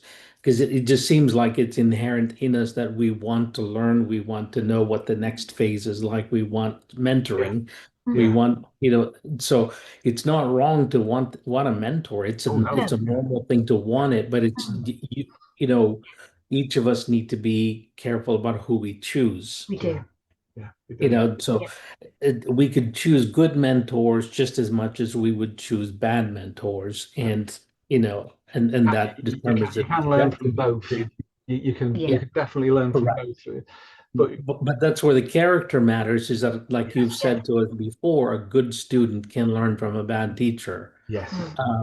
So it's about the character, and then what's inherent in all of us. And so, or if it's bad character, we'll imitate the bad mentors and become one of them, and until whatever. Yeah. So there's a lot there. I don't know if I'm staying on topic here or not. But, absolutely. Absolutely. Yeah, I like that. There's a lot of, well, obviously you've got a lot of experience in the therapy field, and that shows, the insight shows, and how you've worked that through in your own life. So really, to go back to how do you help people? Well, they need to want to be helped. They need to know that they're in a mess, because it usually takes that to break the illusion.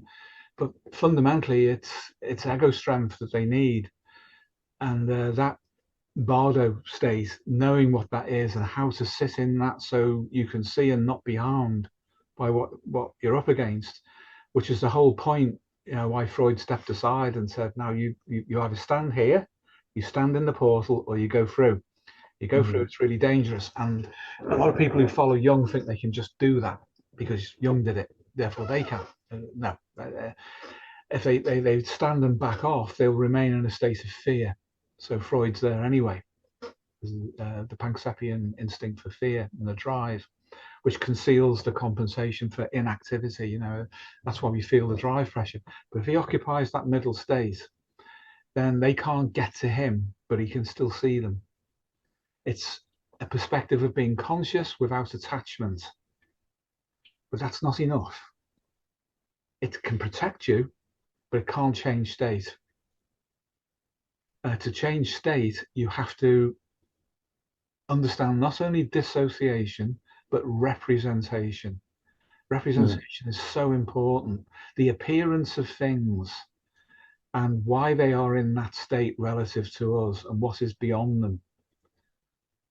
Again, a typical internet guru, podcast guru, Jungian mistake is to interact with the image in such a way that encourages a fantasy to build around it, or what we call lateral distribution. So they don't go beyond, they have other representations of the same thing that just endlessly multiply and amuse and distract the ego.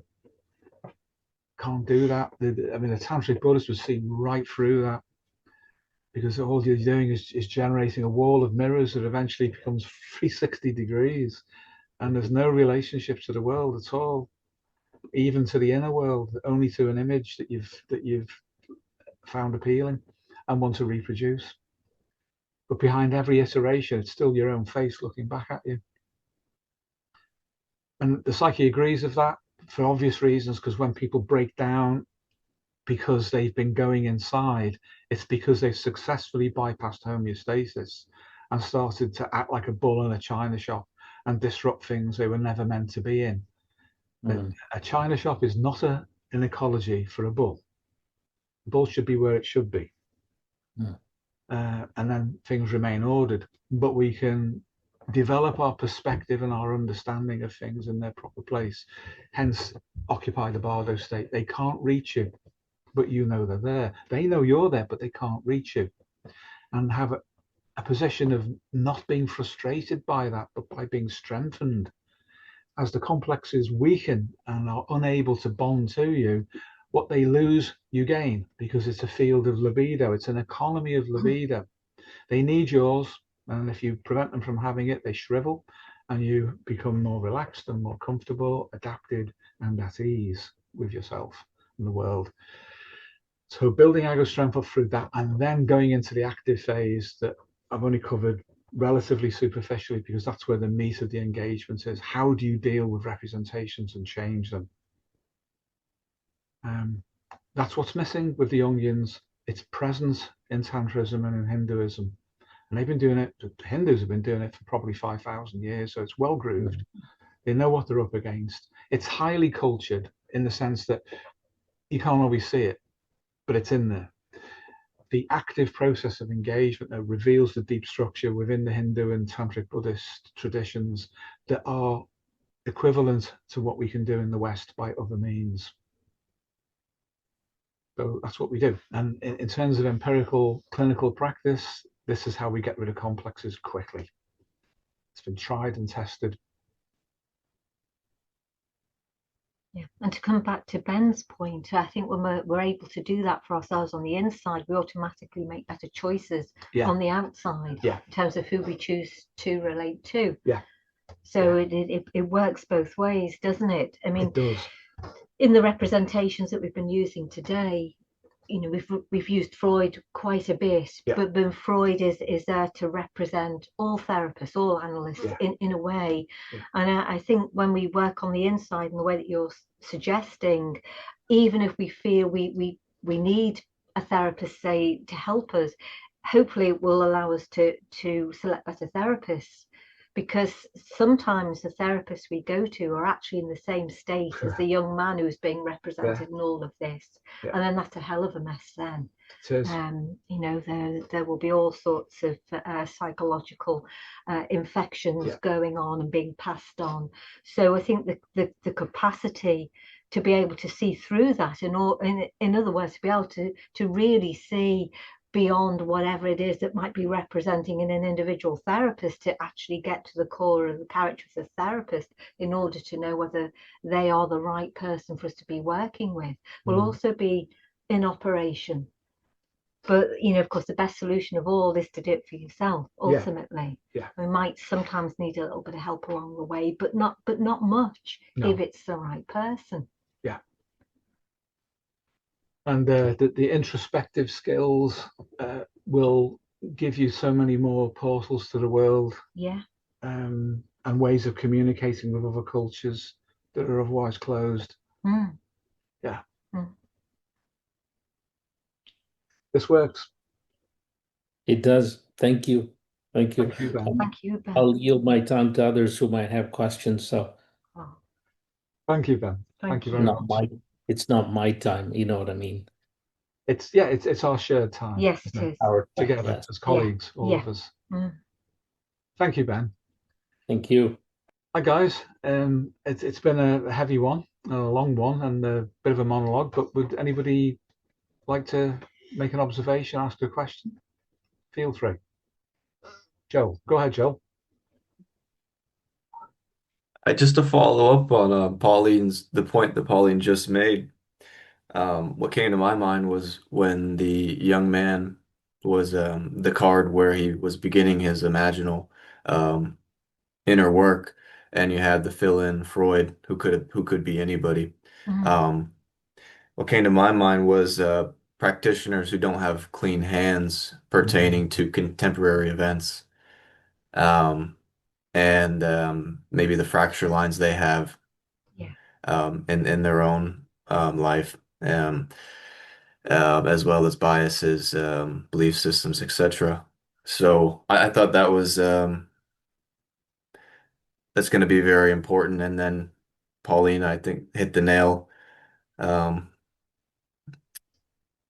right, hit it right on when she said that it's going to be ideal to do this on your own because you don't know you really don't know the entire field of any practitioner that you may work with. So. Yeah, 100% agree with that. Yes. I mean, thank you, Joel, for that. I think ultimately anything in life, the more you can do for yourself independently, the better. And while obviously Freud was a pioneer, and he's left us with a huge amount that is positive, ultimately, I think we need to get beyond needing to seek the help of other people for such things if we possibly can, because it is the state of psychotherapy out there as it exists today is in one hell of a mess, really, for all sorts of reasons that we don't need to go into here. So it can be very difficult for someone who's vulnerable to know what they're up against.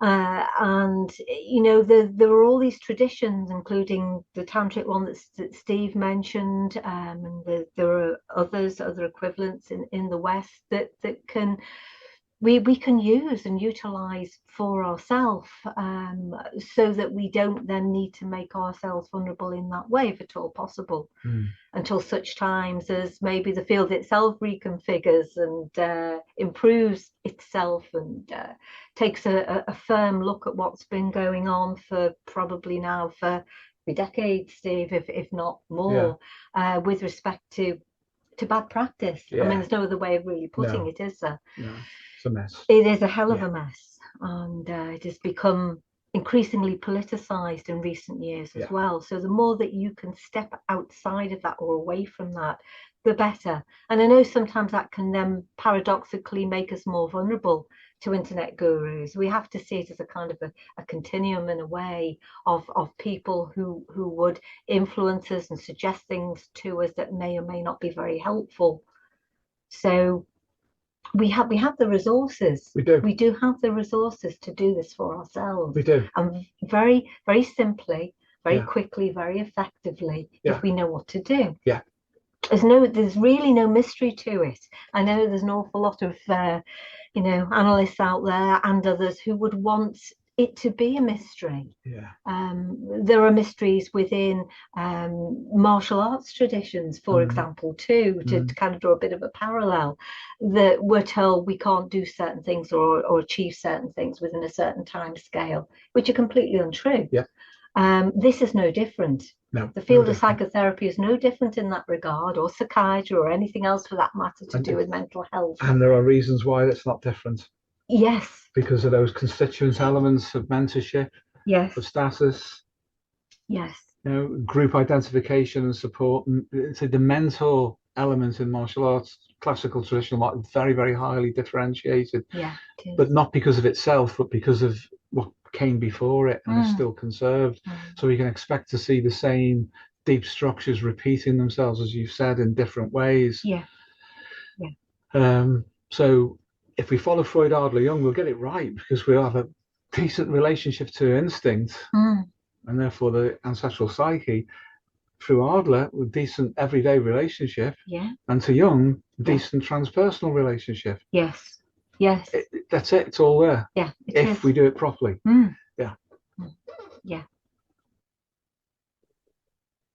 The progression and the through line of the narrative shown through depicted through the cards really encapsulated the how to go through this for yourself, and it's very natural, and I think this will be really helpful for a lot of people, young guys or guys in general, to work with this, and when they get to that the last card depicted, it's analogous to leaving the cave.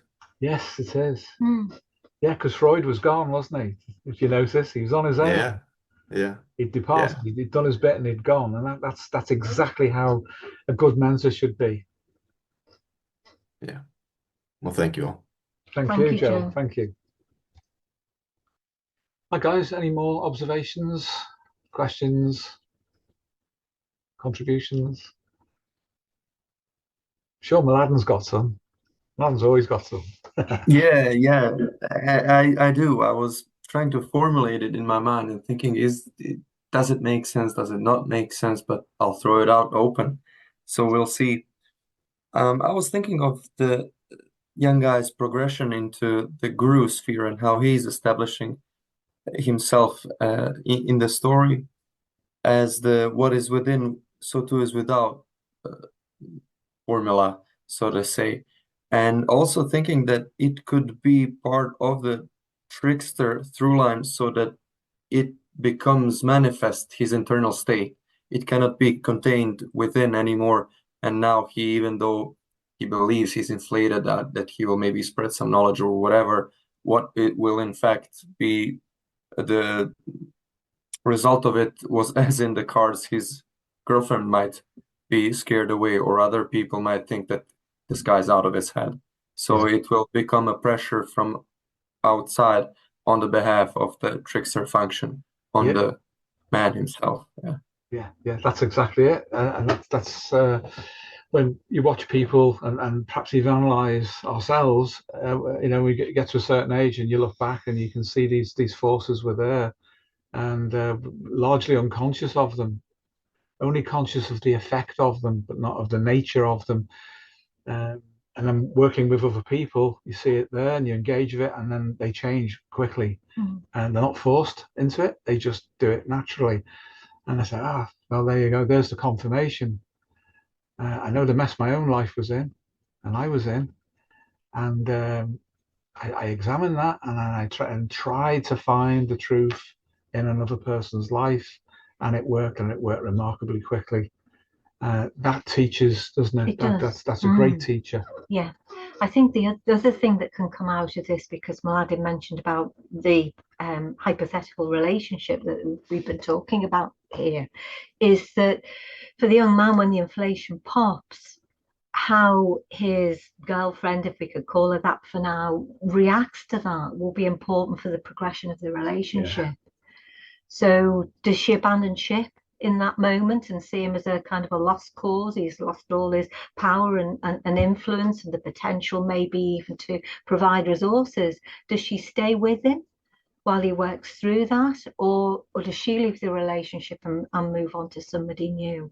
So, if that was say a hypothetical couple coming in for relationship therapy, that would be the place to start.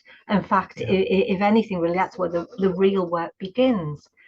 And if the partner, the female partner in this case, is willing to work through things, with the young man and to maybe work through her own stuff, then that usually bodes really well for the relationship as it progresses.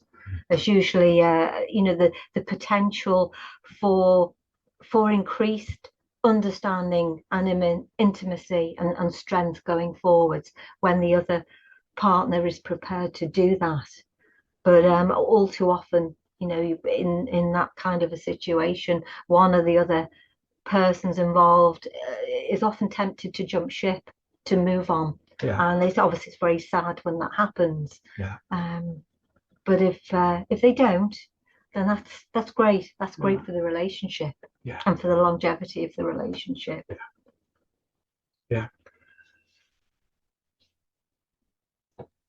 Yeah, that was a great summary, Milan, by the way. Yes, it was. Yes.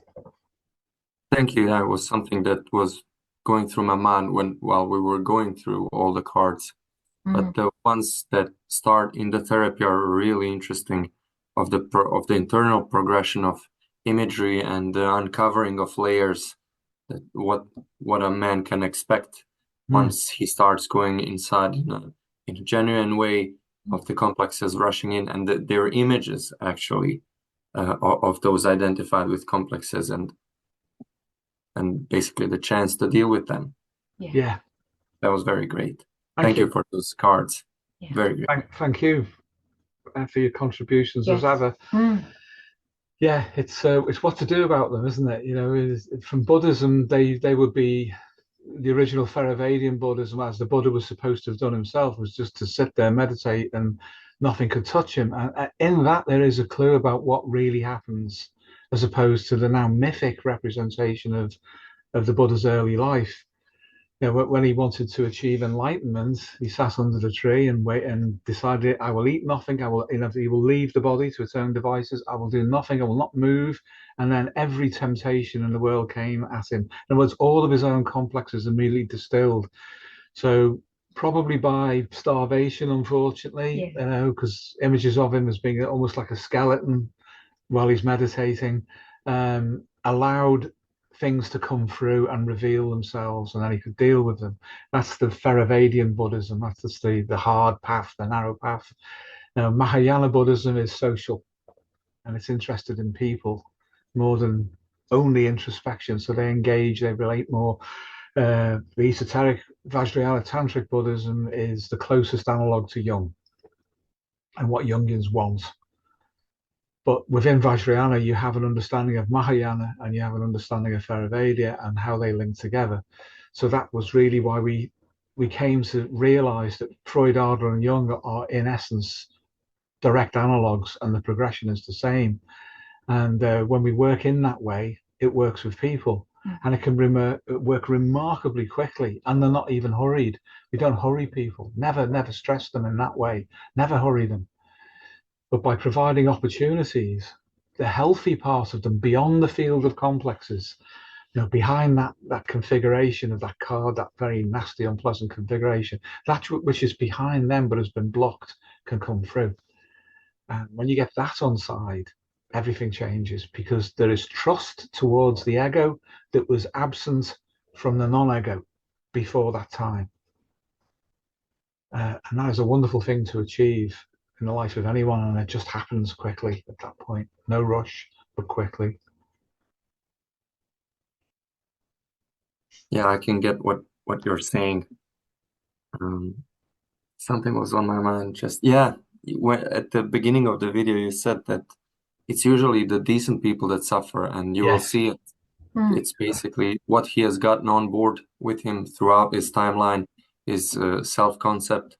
It will be there to also F him, so to say, So just leaving that behind, he can go back to normal life and a healthy life, and to show that he was decent in the end. All of this video is aimed towards the decent people out there who are not to be confused and with these very dangerous ideas. So leaving that all behind is the way forward.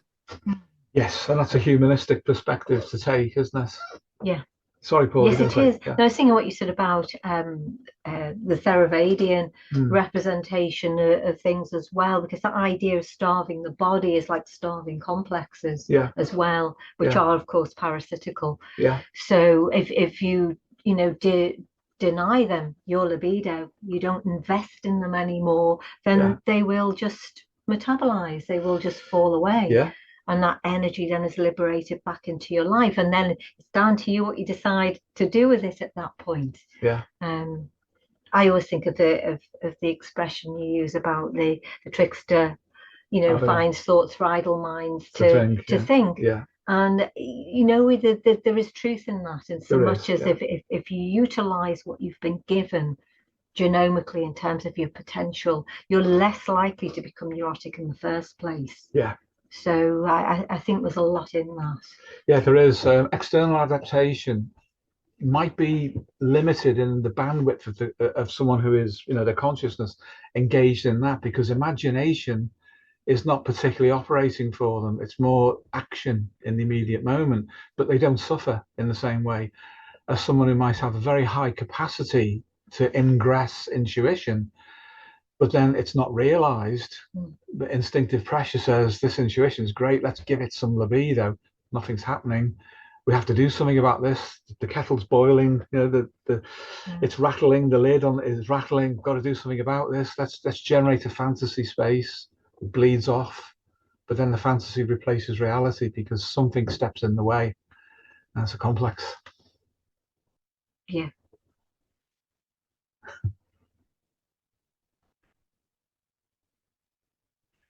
Thank you, Mladen. As ever, thank you. Yeah. Thank you both. Thanks. Would anybody else like to ask any questions? Point anything out? You're very welcome if you want to. I'd like to point something out. Oh, go ahead. Thanks, man. We'll follow up with Ben. Yeah, thank you. Go ahead, Joe. Just pertaining to the psychosystems analysis model and dialectical syncretism in terms of updating the model. Yeah. I guess the contrast with mainstream therapy and psychiatry is that they don't have that error correcting feedback, and they don't have the they don't stand on the ground of always wanting to update themselves and that their model, but that necessarily includes themselves. Yeah. And I mean that has to be there. So that I think that really, and it stands pressure testing. That really, this is how you would, I think, this is how to stay up to date, because the culture, so to speak, because of the internet and social media, it seems to just have this at younger and younger ages, and has like a withstanding continuous can do negative effect on people. And if you're not privy to that and you're entrenched in an outdated model or an insufficient model, that you're not going to be able to help anybody. So no. Yeah, thank you. Joel, that's hugely important in its ramifications, because every person you work with is an opportunity to update yourself. And when we fix the culture itself, although at its foundations it never really changes, but the outer representation does. That shows there is dynamism, and you'll find that on a Rupert Sheldrake morphic resonance field basis, the complexes that have been shared by different people will know how. They've never met you as a person, the individual ego. They'll know what to do. They make predictions about how to control and regulate a therapy session because other people have done it. Other people's complexes have done it. The same configuration of complex presents as a field. It's really interesting to see that, because you then get pressure tested. And that person may never have had therapy before, but they come in as if they have. and the configuration of influence on them is one that's shared with lots of different people, say in a culture, then you meet the same field. It's interesting, and in a more positive way, sometimes people come in with complexes and they recognize you. They've never seen you before, the individual, but the thing squirms and is irritated because it's met you before, or it thinks it has, and that shows the superpositioning of the mind in all of its representational states. It goes beyond us as well. What we do influences other people we're not in direct contact with. The field has a memory and a repository that can be accessed by us and by complexes. Continually pressure testing.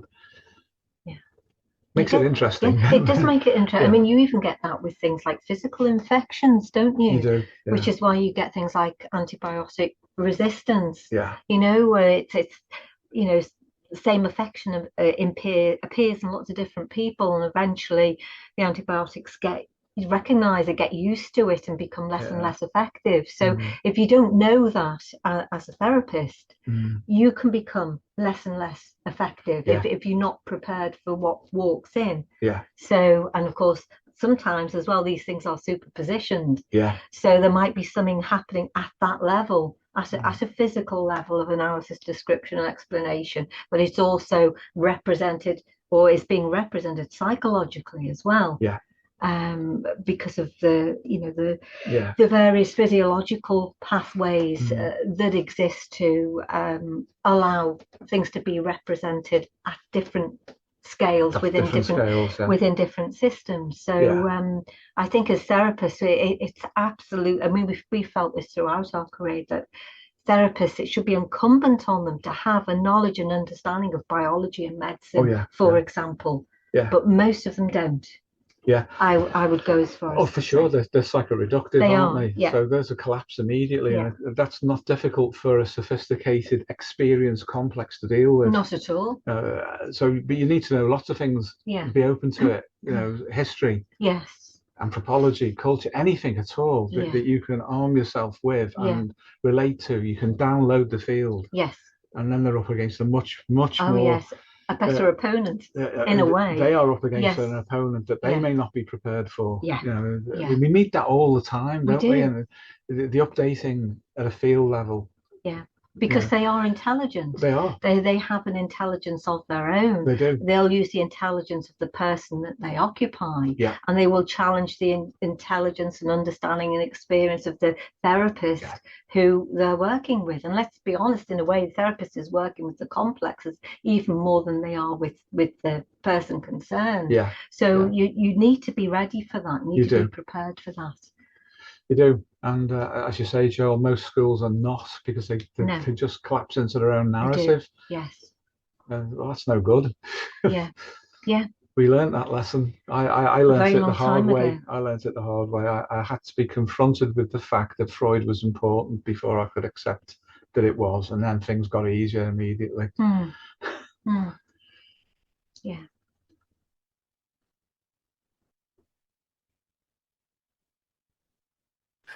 That's an incredibly important consideration with regards to complexes, and that has to be advantageous for any practitioner. Yeah.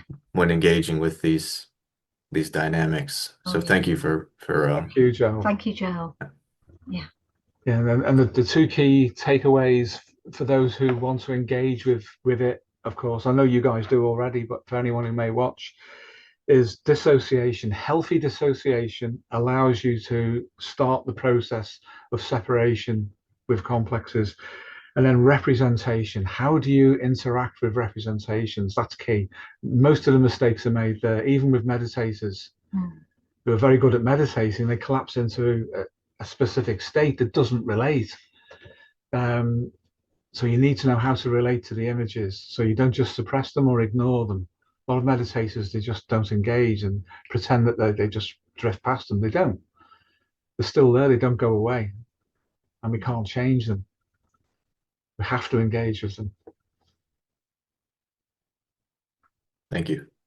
Thank you, Joe. Hi guys, anybody else like to offer anything? Oh, it was Ben, wasn't Ben, it? yes. Ben, yeah, sorry, Ben. I forgot what I was going to say, but Oh, well, not totally, but I don't want to open a can of worms. We're almost out of time here, but just to piggyback on what you were saying, how do you engage with representation? That is probably the most difficult, yes. thing to do. When people walk into your office, it's a representation. It can be overwhelming, you know. It can be very challenging, but I think it's important for a therapist to be thoughtful about that rather than run into it, um, thinking they know what they're doing, or the cookie cutter method of, oh, go read this book, or, listen to that podcast kind of thing. Yeah.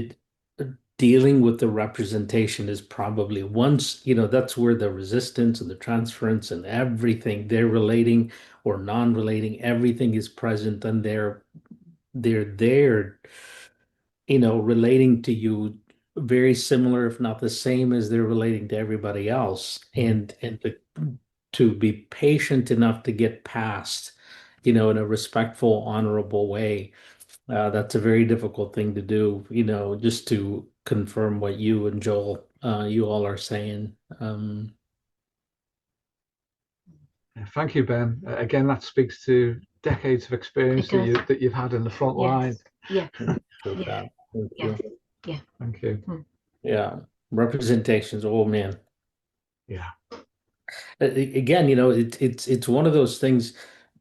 Again, I appreciate you, highlighting the experience. Even with experience, I'm not sure if experience necessarily means it gets easier. Experience, means that you see more and you take in more, Yes. Um, and people are unique, and not everyone brings it in the same manner. And that's the uniqueness of each person that walks into your office. That's what makes you, have to be agile.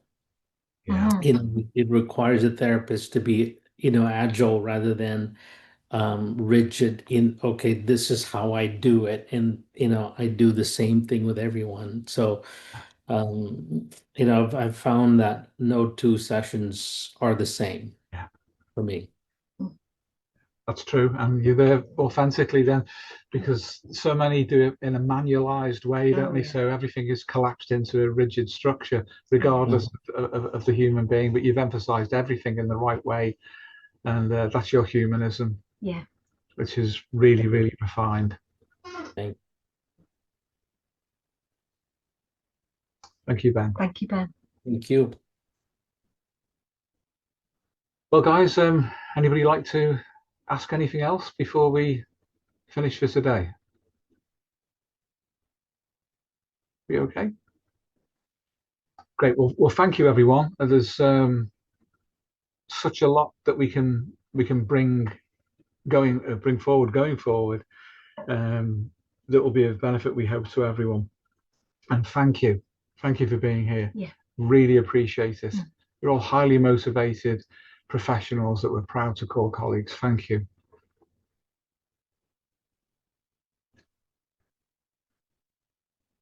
So thank you both.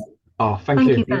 Well, I mean, do you put so much those work into those cards, and to be able to walk through those illustrations? It's profoundly helpful. Thank you, Ben. Thank you. Yeah. The images stick, Oh. Yes. Yes. It's putting AI to good use, isn't it? We're trying to all. It's easy to recall. Yes. Yeah. At least for me, I don't know about others. I recall things that I'm learning a lot easier when I remember the cards. And so it's fantastic what you're doing. So thank you. Well, we work with people, don't we, Ben? That's the thing. Yeah. And we're seeing people in the cards, in the representations, rather than diagrams even, or flowcharts or whatever. We're seeing the people that we work with. We are. Yeah. Yes. An experience that we've had. Yeah. Yeah. Thanks for Ben. your hard work. That sounded, I mean, it looks like it's really hard work, even if it's just time consuming. So I appreciate what you're doing. Thank you. Thank you. Thank you, Ben. Thank you. Really appreciate Yes, your we do. sentiment. Thank you very Yes. much. But we'll probably edit at that point. So from there on, then anything everybody wants to mention or wrap up in any admin way or anything, we could go through that. We could. So all that's left for us is to do an intro and Yes. then edit that, and it can go out maybe Thursday. We'll Yeah. see. Yeah, that would be good. Yes. Thank you so much. Thank all you, of you. all of you, for your time. You're welcome. Thank you. And of course to Adam, because he gave us the idea. Oh, you started it, Adam. You started this, yes, you did. Oh, no, it's been very helpful. Yeah, thank Yeah, you. thank you. So if everybody's happy, Yeah. then see you guys Thursday. John's, I'm sure he remembered that he volunteered himself, but we're going to do a practical hypnosis with John on Thursday. Great. Thanks, everyone. Yeah. Thank you. See you soon. Take care. Take care. Thank you. Take care. Bye now.